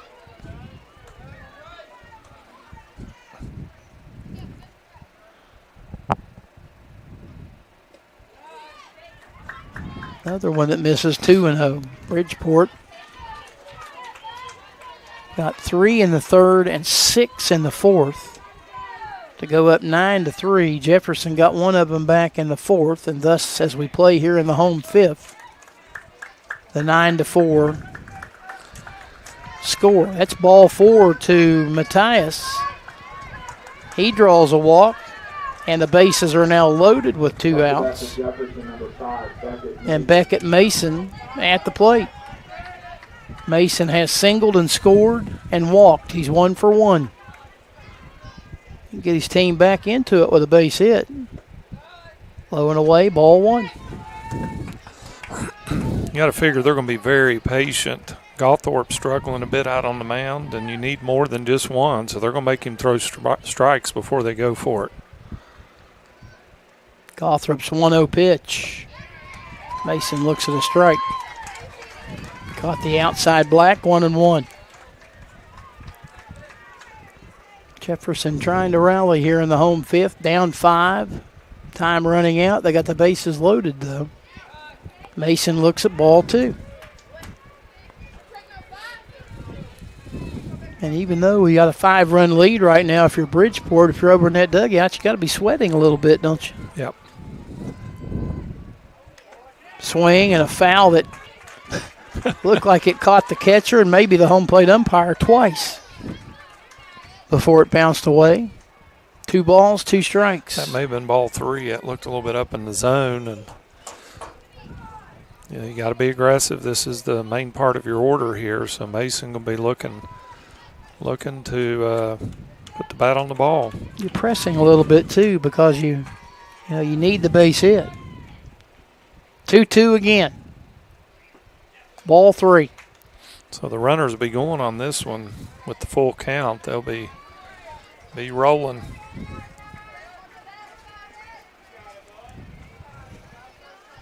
Three balls, 2 strikes. Pitch. Ball 4. It forces in a run, and it's 9-5.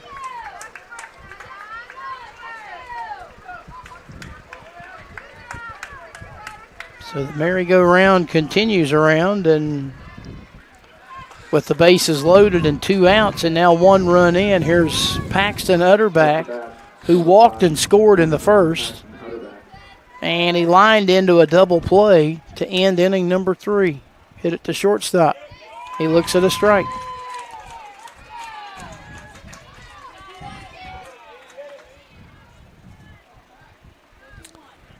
Runners on every base. Gawthorpe delivers. That's a ball, 1-1.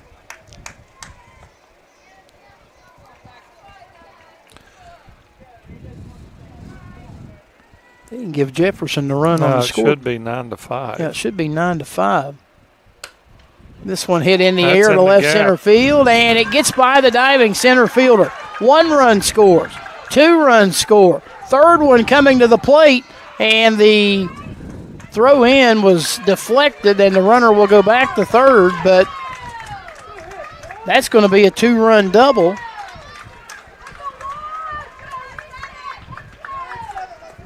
And it's 9-7. Now they got the scoreboard correct. And how about this? Runners at 2nd and 3rd. Mason Councilman comes to the plate, and he's a base hit away from tying it up. Yeah, we got a timeout. Going to conference again. I think we're going to get a pitching change. Yep. Not sure who it's going to be. Again, all kinds of movement going on. Right fielder is going to go to center. Gawthorpe's going to go back to right. And a new pitcher. If I can turn it over and flip and see in the dark, I believe is going to be Cannon Robbins.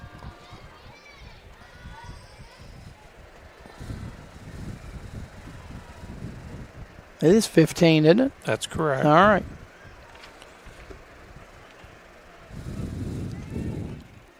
I presume so as to keep from a glare showing up here toward the players. We are working in a dark press box.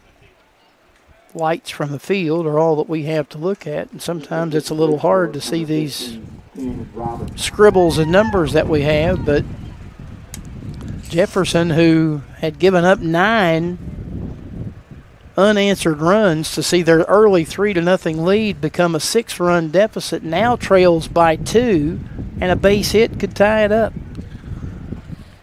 And I said earlier, even with the lead, you had to feel like the folks in the Bridgeport dugout were sweating. Well, now they're probably needing a towel to dry it off with.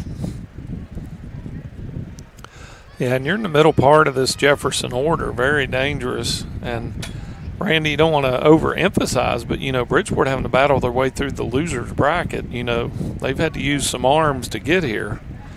And, they're 3-4 deep down into the staff tonight. Kind of makes you wonder if they're able to hang on. I don't know what their pitching situation is, but if they're able to hang on and make the championship, what they're going to have in the tank pitching-wise for Barbersville tomorrow.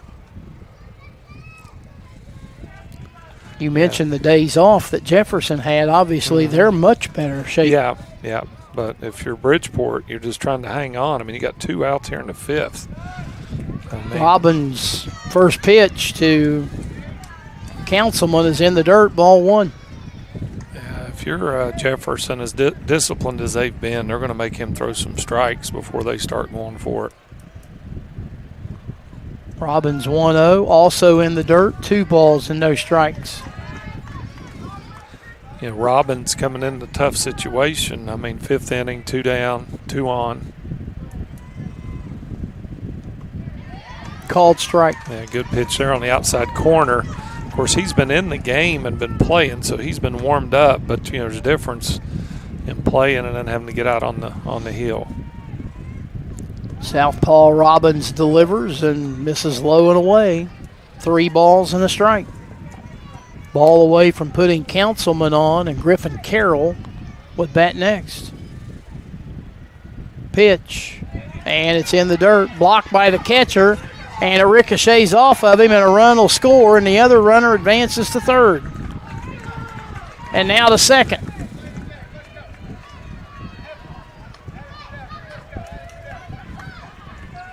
So it'll go down as a walk and a wild pitch. The wild pitch allows Mason to score. It sends Utter back to third. And Councilman's down at second. It's now a 9-8 ball game as Griffin Carroll comes to the plate. Called strike. And Rick, we're in the bottom of the 5th. If they take the lead, then when they go back out in the field in the 6th, they need 3 outs to win it. Yeah. And Robbins, a good first pitch there on the outside corner. 1 ball, 1 strike to Griffin Carroll, who has been hit by a pitch, singled, and scored. 1 for 1 officially. That pitch is behind him and to the backstop, and no advance by the runner at third base, Utterback.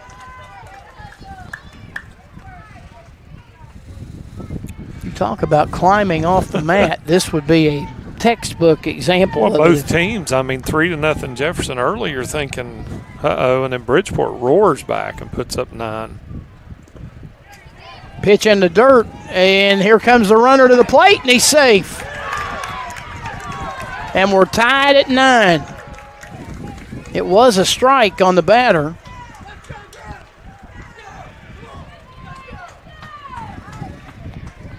And now what's the count on Carroll? 2 balls. 2-2, I think. 2-2. Showing. Yeah, he tried to check swing. He swung through it. That was a wild pitch that allowed the run to score. 2-2 pitch.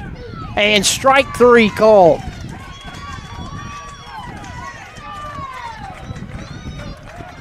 And the inning is over, but Jefferson scores 5 times in the inning, and we go to the 6th. We begin anew. We are tied at 9 here in Huntington. Before you hit the Hatfield-McCoy trails, fuel up the way West Virginians do at Little General Stores. We're proud to be part of your ride. Rooted in West Virginia and built for the back roads. Little General Stores. Fuel your adventure the West Virginia way. We're Panhandle Cleaning and Restoration, and we're gonna save you. We've got it down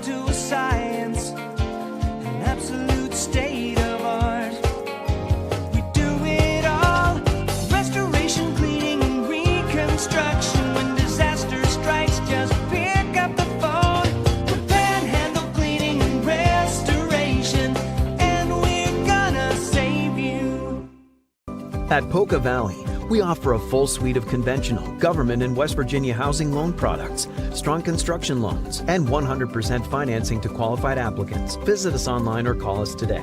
Member FDIC, Equal Housing Lender. Well, Jefferson got out to an early 3-0 lead. Bridgeport ran off 9 consecutive runs, but now Jefferson has scored 6 straight of their own. And Rick Marone, we go to the top of the 6th inning, and 9 on both sides. Tell you what, if Utterback can hold them down here and they get a run, he can get a win tonight. You know, he came in and they were well behind, and he's kind of held the fort down. And, you know, a little bit of rejuvenated, you know, when you go it's 9-3, and then 9-4, and then all of a sudden you're tied up. It gives you a little extra juice out there on the hill. Playing late into the night as we have surpassed the 10 o'clock hour. Went through a rainstorm, journeyed all the way to the final inning, what could be the final inning. Maybe extra baseball, no extra charge. All that means now is on our path to our respective abodes.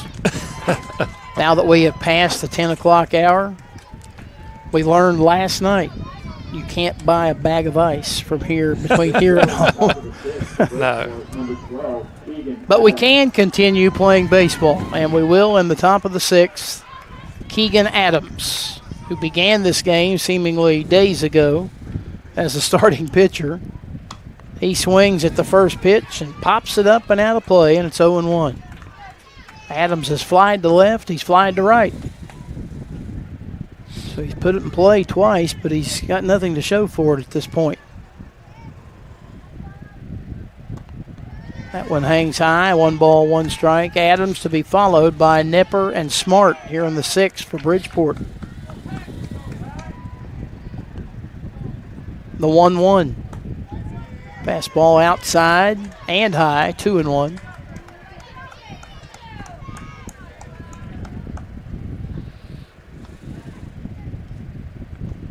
And in the dirt and past the catcher, 3 balls and a strike. So Utterback, after being part of the rally that ties the ball game, we talked about it before, you don't want to give Bridgeport the momentum back by walking the leadoff batter. Pitch away from doing that. The 3-1 swung on and fouled back, and it's a full count. No, he shut him down last inning. So, I mean, he's shown the propensity to shut the door. He's got to throw a payoff pitch here. And outside, and he walked him. So Adams does, in fact, draw a leadoff walk here in the 6th, and that'll bring to the plate Eli Nipper, who has singled and been intentionally walked and scored a run. Yeah, that shows the respect they have for Nipper when they walked him last time.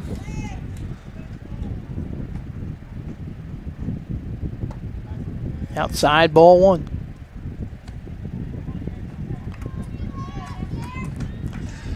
I don't think they'll walk him intentionally, but they're going to be very careful with him. He can really swing the bat.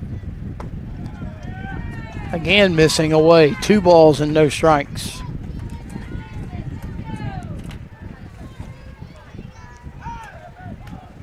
And now time called.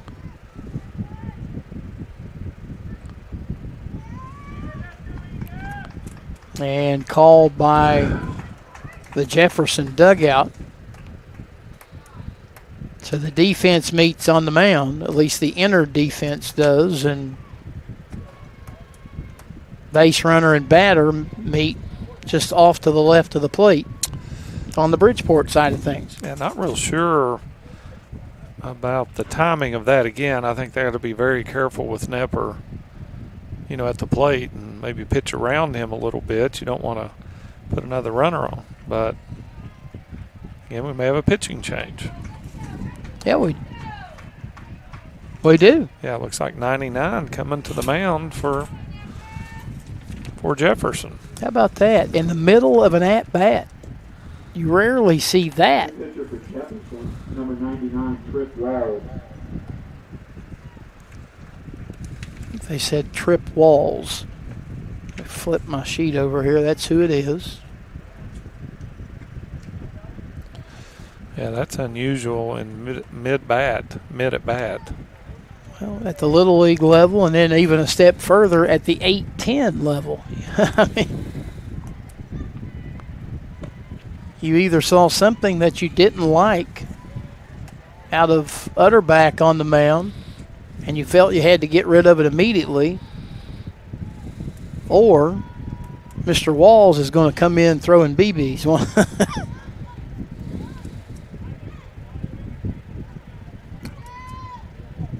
He gets his warm-up pitches before we resume the at-bat. It's very odd timing.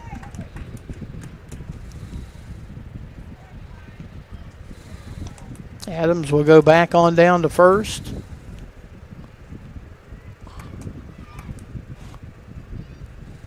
Walls completes his warm-ups, and actually I think he's got one more before he's exhausted his total that he can throw, and now Nepper waiting to settle back in. He's ahead in the count, 2 balls and no strikes. That might be the first time I've ever seen that at this level. Pitching change in mid at bat. So the first pitch will be a 2-0 pitch. And it's down low, ball 3. And it's in the dirt, and the runner's going to go to second.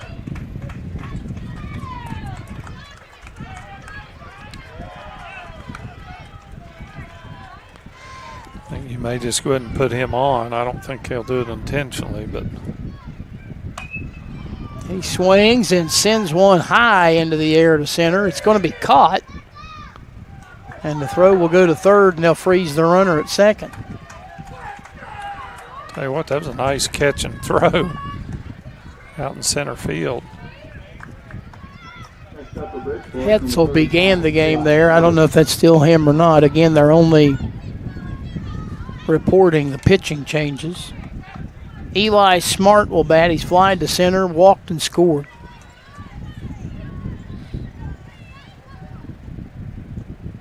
Ball 1 in the dirt, and the runner will come to third.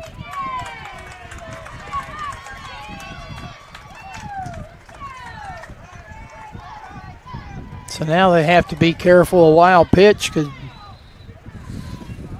bring the go-ahead run across. And the infield's in. Called strike, 1-1. Yeah, they are definitely trying to cut that run off at the plate, but you talked earlier, if it's not an Adam ball, more than likely it's going to be a base hit. Here's a ground ball speared by the third baseman. He'll throw to first, and the throw is offline, and the go-ahead run will score, and the batter will end up at second. That'll be a fielder's choice and a throwing error on the third baseman that allows Smart to go to second. Adams scores. And Bridgeport has the lead. There you see it get past the catcher, and runner going on down to second. Tell you what, a great stop at third base. You know, made the great play and then just not able to put the throw on the mark at home, and it turns into the leading run for Bridgeport. Swing and a miss. You might say, why throw it at all? Well, the whole point of having the infield drawn in was to cut that run off, and then Smart took the extra base. Smart move. Very, very smart. Astute. In the air on the right side, the first baseman says he has it, and he does. And Cannon Smith is gone on the pop-up to the first baseman. And it'll be Graham Skasik, who has tripled and scored and singled in 2 runs. Yeah, he's had a hot bat. Been big at the plate. Yeah. Bridgeport takes a 10-9 lead here in the 6th inning. Another one you got to be very careful with if you're pitching to Skasik. Swing and a miss.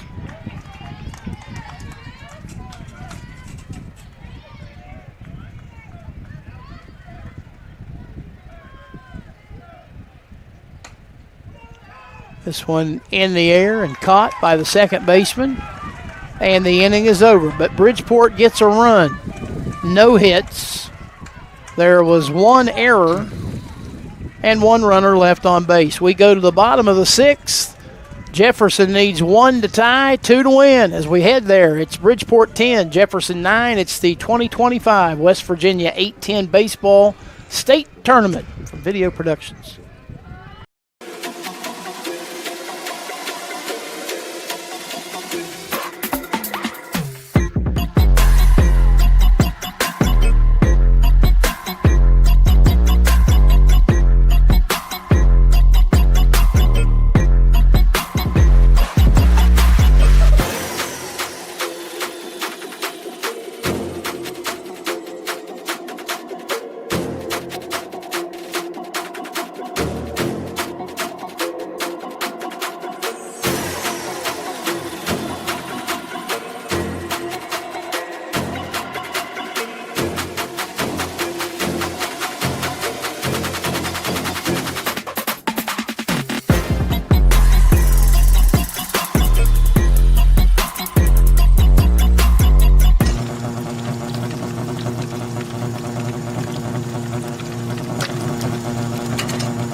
Well, we have seen our share of rallies since arriving to do some of these games here on Video Productions. And Randy Payton, Rick Marone, we return here in the bottom of the sixth. And Rick, if Jefferson is to advance and stay perfect in this state tournament, they're going to have to score twice here in the bottom of the sixth. They trail it 10-9. Yeah, they got to get one for sure, to try and extend this thing. But obviously, looking for more than that.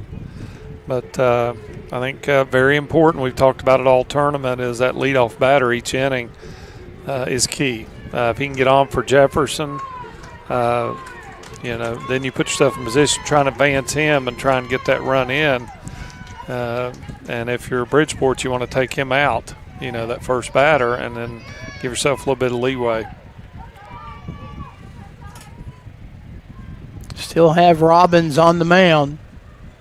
Throw goes down, and here we go. Walker Toothman to lead it off. He had a run-scoring single in the first. And he struck out swinging back in the fourth. He's 1 for 2. Jefferson needs 1 to tie, 2 to win. Otherwise, the championship tomorrow.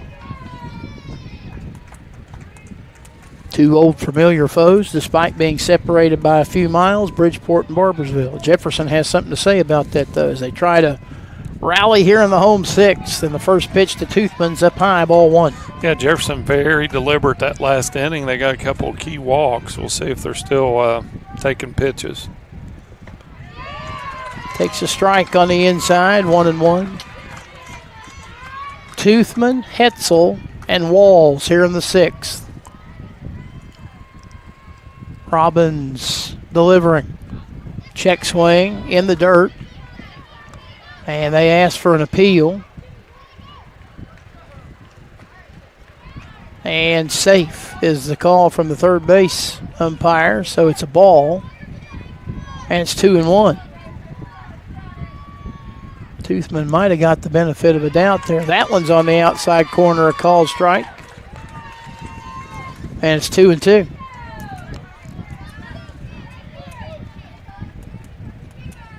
Robbins to the plate, and Toothman ducks under it. It's a full count. Payoff pitch coming up.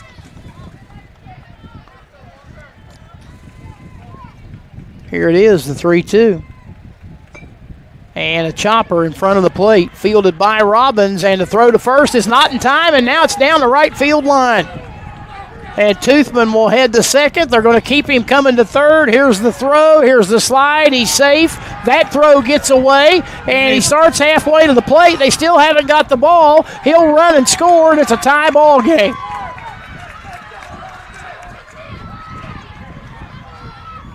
Toothman went down halfway between third and home, and they still had trouble fielding the ball out there. And he still had time to recover, get up, and race home with the tying run. Wow. On a ball that was beat into the ground right in front of home plate. I think he had it beat out, to be honest with you. I think it was slow enough. I think he was going to beat it out, but then the ball went all the way down into the right field corner. And there was no hesitation as he wheeled for second. They were rolling him to third right off the bat, and all of a sudden we're tied up at 10-all, and Bridgeport going to take a moment and regroup here. You're still in the ball game, but you got to kind of gather yourself. 2 errors on the play. It was a 3-base throwing error on the pitcher that went down and allowed him to come all the way to third, and then when they tried to throw him out at third, it was another error that allowed Toothman to get up and race home with a tying run. So and they have already tried to go back. He wasn't aware where the ball was, and then he was able to come in and easily score. So they have got the tying run across, and they managed to do that without having to sacrifice anybody. Well, I think if Hetzel gets on, he is quick. If he can get on base, then they'll try and move him over and put him in scoring position. Dash Hetzel tries to bunt his way on, and it's a good one. Fielded by the third baseman to throw. Oh, he dropped the ball. They had him if the first baseman hangs on to the ball, and that was a heck of a play by the third baseman for Bridgeport. He came in and then threw a seed to Cannon Smith. He threw a cannon over to first and had him, but the first baseman dropped the ball, and the call went from safe to out. Yeah, and there's the winning run at first. And do you look at maybe bunting him over? Like I said, Hetzel is very quick, so they possibly will try and bunt him and move him up as well. Since they had him out and he's safe, that is, in fact, an error on the first baseman. That is the third error in this inning. And now Trip Walls will bat with the runner over at first, Hetzel representing the winning run. Called strike on the outside, 1-1. Walls has popped to second and hit into a fielder's choice, 0 for 2. Yeah, I'm really surprised they're not bunting him up. Trying to move him up. Swing and a ground ball fair down the third base line. And quick recovery out there by the left fielder and the throw back in. And Jefferson now with runners at first and second. A run in and nobody out. That's probably why they didn't bunt him up. They just went in and got the base hit. You'll see that ball goes right down the third base line. Yeah, he fought it down the line. Usually late game you want to squeeze the sidelines to avoid the extra base hits. But good job by the left fielder to prevent that from being an extra base hit. Great job coming in, and now you've got a force out at any base and possibly another pitching change for Bridgeport. Well, I said it earlier tonight, and now it really applies. We are going to see right now at the plate if Kane is able. If he is, Jefferson's going to the championship game. You can only use that so many times. I'm done for the night. I think there's a warranty on that for like 2 uses per night. That was number 3. You have no response. Apparently I've exhausted. I've used all my bullets.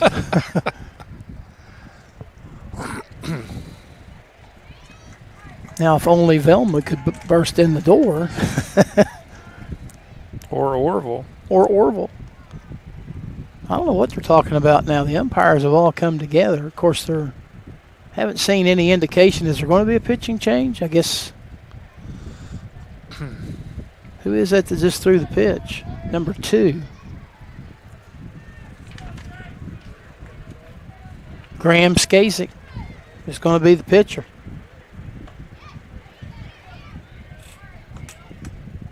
So the tying run is scored. The winning run is out there in scoring position. Walls on first base behind Hetzel. And Jace Kane will be the batter once we resume play. 10-10 in the bottom of the 6th inning. And as I said earlier, we play deep into the night. Yeah, don't worry about any ice on the way home.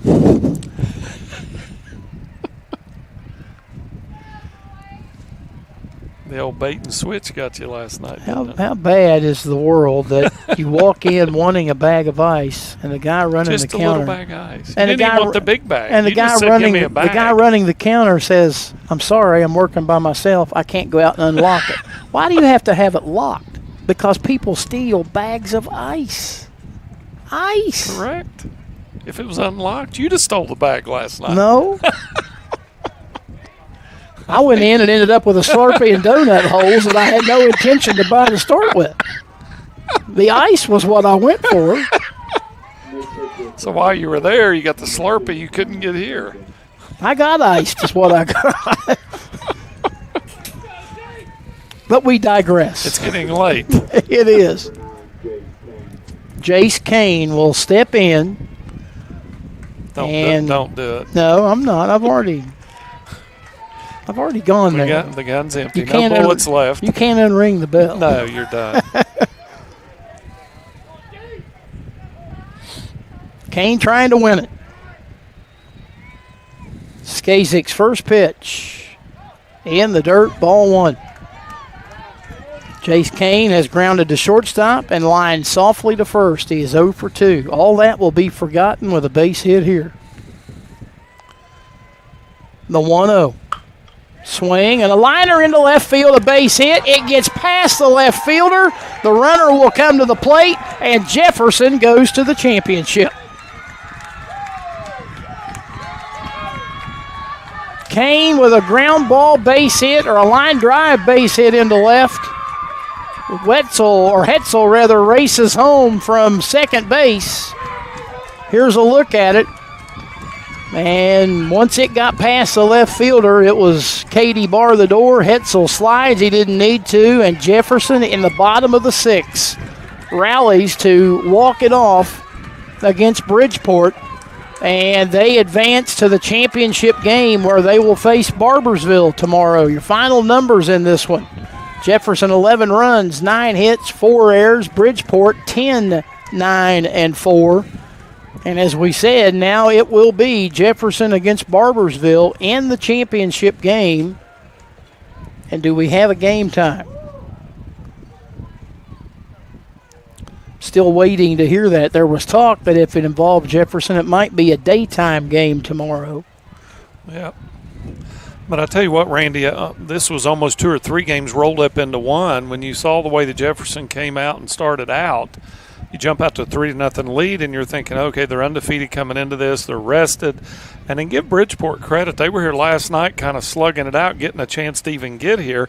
Put up a 9 spot. I mean, over a period of a couple innings. 9 straight. Yeah, so they're up 9-3. Then it's 9-4, and then Jefferson kind of showing that championship pedigree. They start chipping away. If you remember, they got a couple runs earlier, and then here in the 5th and 6th inning, kind of where the rubber meets the road there, they come all the way back, and they got it cut down going into that 6th inning. And I think it was key that they got the first batter on, and then they ended up, it just felt like the momentum had shifted back to Jefferson, and Bridgeport made a couple of pitching changes, and that was the best that they could do, was just to try and hang on, and it just didn't happen. Yeah, and Bridgeport, who had played pretty solid defense through the first 5 innings, commits 3 errors in the 6th inning that eventually that's what sunk them. Yeah. Yeah, I tell you what, again, they were one of the more fundamentally sound teams. They were solid up and down. But when you see, 4 errors for the game, you see a team that is given everything they've got, and they've got, opportunity to win the ball game. So, they put themselves in that position to have an opportunity to win the ball game, and it just didn't go their way. I think they got very deep into their pitching staff. We mentioned coming through that losers bracket. Give the coaching staff credit. They hung together and kept the kids believing all the way to this last inning. I mean, they had opportunity, to try and win the ball game, and Jefferson just kind of kept coming, and then they got the key people at the plate at the right time and just made it happen. So great ball game, 2 great teams. You hate that somebody had to lose at the semifinal round, but there were 4 coming in, and then there were 2. So the championship game tomorrow should be a great matchup. And we have just been informed that will be a 10 a.m. first pitch. informed at 10:26 that it's going to be 10 a.m. The breakfast special. Yes. There will be no pizza and tomorrow. We do have a Tudor's Biscuit sponsorship rolling here, so I see Butch shaking his head. It might be Tudor's in the morning. Tudor's may be rising up. Breakfast in Ritter Park tomorrow, so it will be. But what a game. I mean, state title on the line. I mean, I don't know about you guys. If they told me to be here at 4 o'clock in the morning to play for a state championship, guess what? Tudor's ain't even open at 4 o'clock. I'm going to be there playing, so it's kind of a you're the different guy, twist. You're the guy waking the rooster tomorrow. But it is kind of a twist, and not that you feel for Jefferson, but, I mean, these kids are just getting out of here. I'm sure get back to the hotel, and they're excited. You come off a big win, and then, 7-8 hours or whatever, you're getting back up and ready to go again. It's going to be tough. How about 2 semifinal games that were literally decided in the last inning of each of them, both of them one-run games? Unbelievable, and I think that's the way it should be. You get to state tournament level, and I know you talked about earlier in the broadcast, this 8-10 division, there is a tournament of state champions that's the next level. There's not a World Series.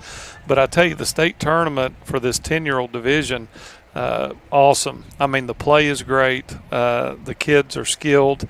And it's from one end of the state to the other. I mean, tomorrow you got Barbersville at one end of the state and Jefferson from the other end of the state, and everybody in between. It's what Little League Baseball is all about. And I think whoever comes out on top tomorrow, it's been a great event down here. We've been lucky to be a part of it. And we appreciate Butch Mounts and Video Productions and all the guys letting us be a part of it. But it's really, truly what baseball's all about. I mean, we all came up through Little League, and you play for the love of the game. And when the little guys get put on the big stage, they rise to the occasion, and it's great to see. It's fun. I guess old guys like us will go home and sleep. We'll come back for championship play in the morning. Again, it is a 10 o'clock first pitch. It'll be Barbersville and Jefferson for the state title. The winner moving on to Wilson, North Carolina for the Tournament of State Champions, which is as far as you can go, as Rick said, at this level. And I'm sure that tomorrow it'll be another dandy here at Huntington Little League. We appreciate the work of our producer tonight, Zane Townsend. Is that right? Yes, sir. My memory hasn't left me yet. Well, no, the geriatric ward hasn't kicked in. I got you. Zane did a great job tonight. Butch Mounts obviously battling the weather and trying to reset cameras a couple of times. Kept us well fed tonight. And kept us well fed. We finally got a shaved ice. Yes, yeah. Very, very nice. And we'll see what tomorrow brings. But we know it'll bring a championship, Barbersville and Jefferson for the championship. 10 a.m. first pitch. I guess we'll roll about 9:50 or 9:55 in the morning. We appreciate you staying with us tonight and look forward to talking with you tomorrow. For Rick Marone, Randy Payton saying once again the final score, Jefferson 11, Bridgeport 10, Jefferson and Barbersville for the championship tomorrow morning at 10 a.m. We'll talk with you then, and until then, so long, everybody.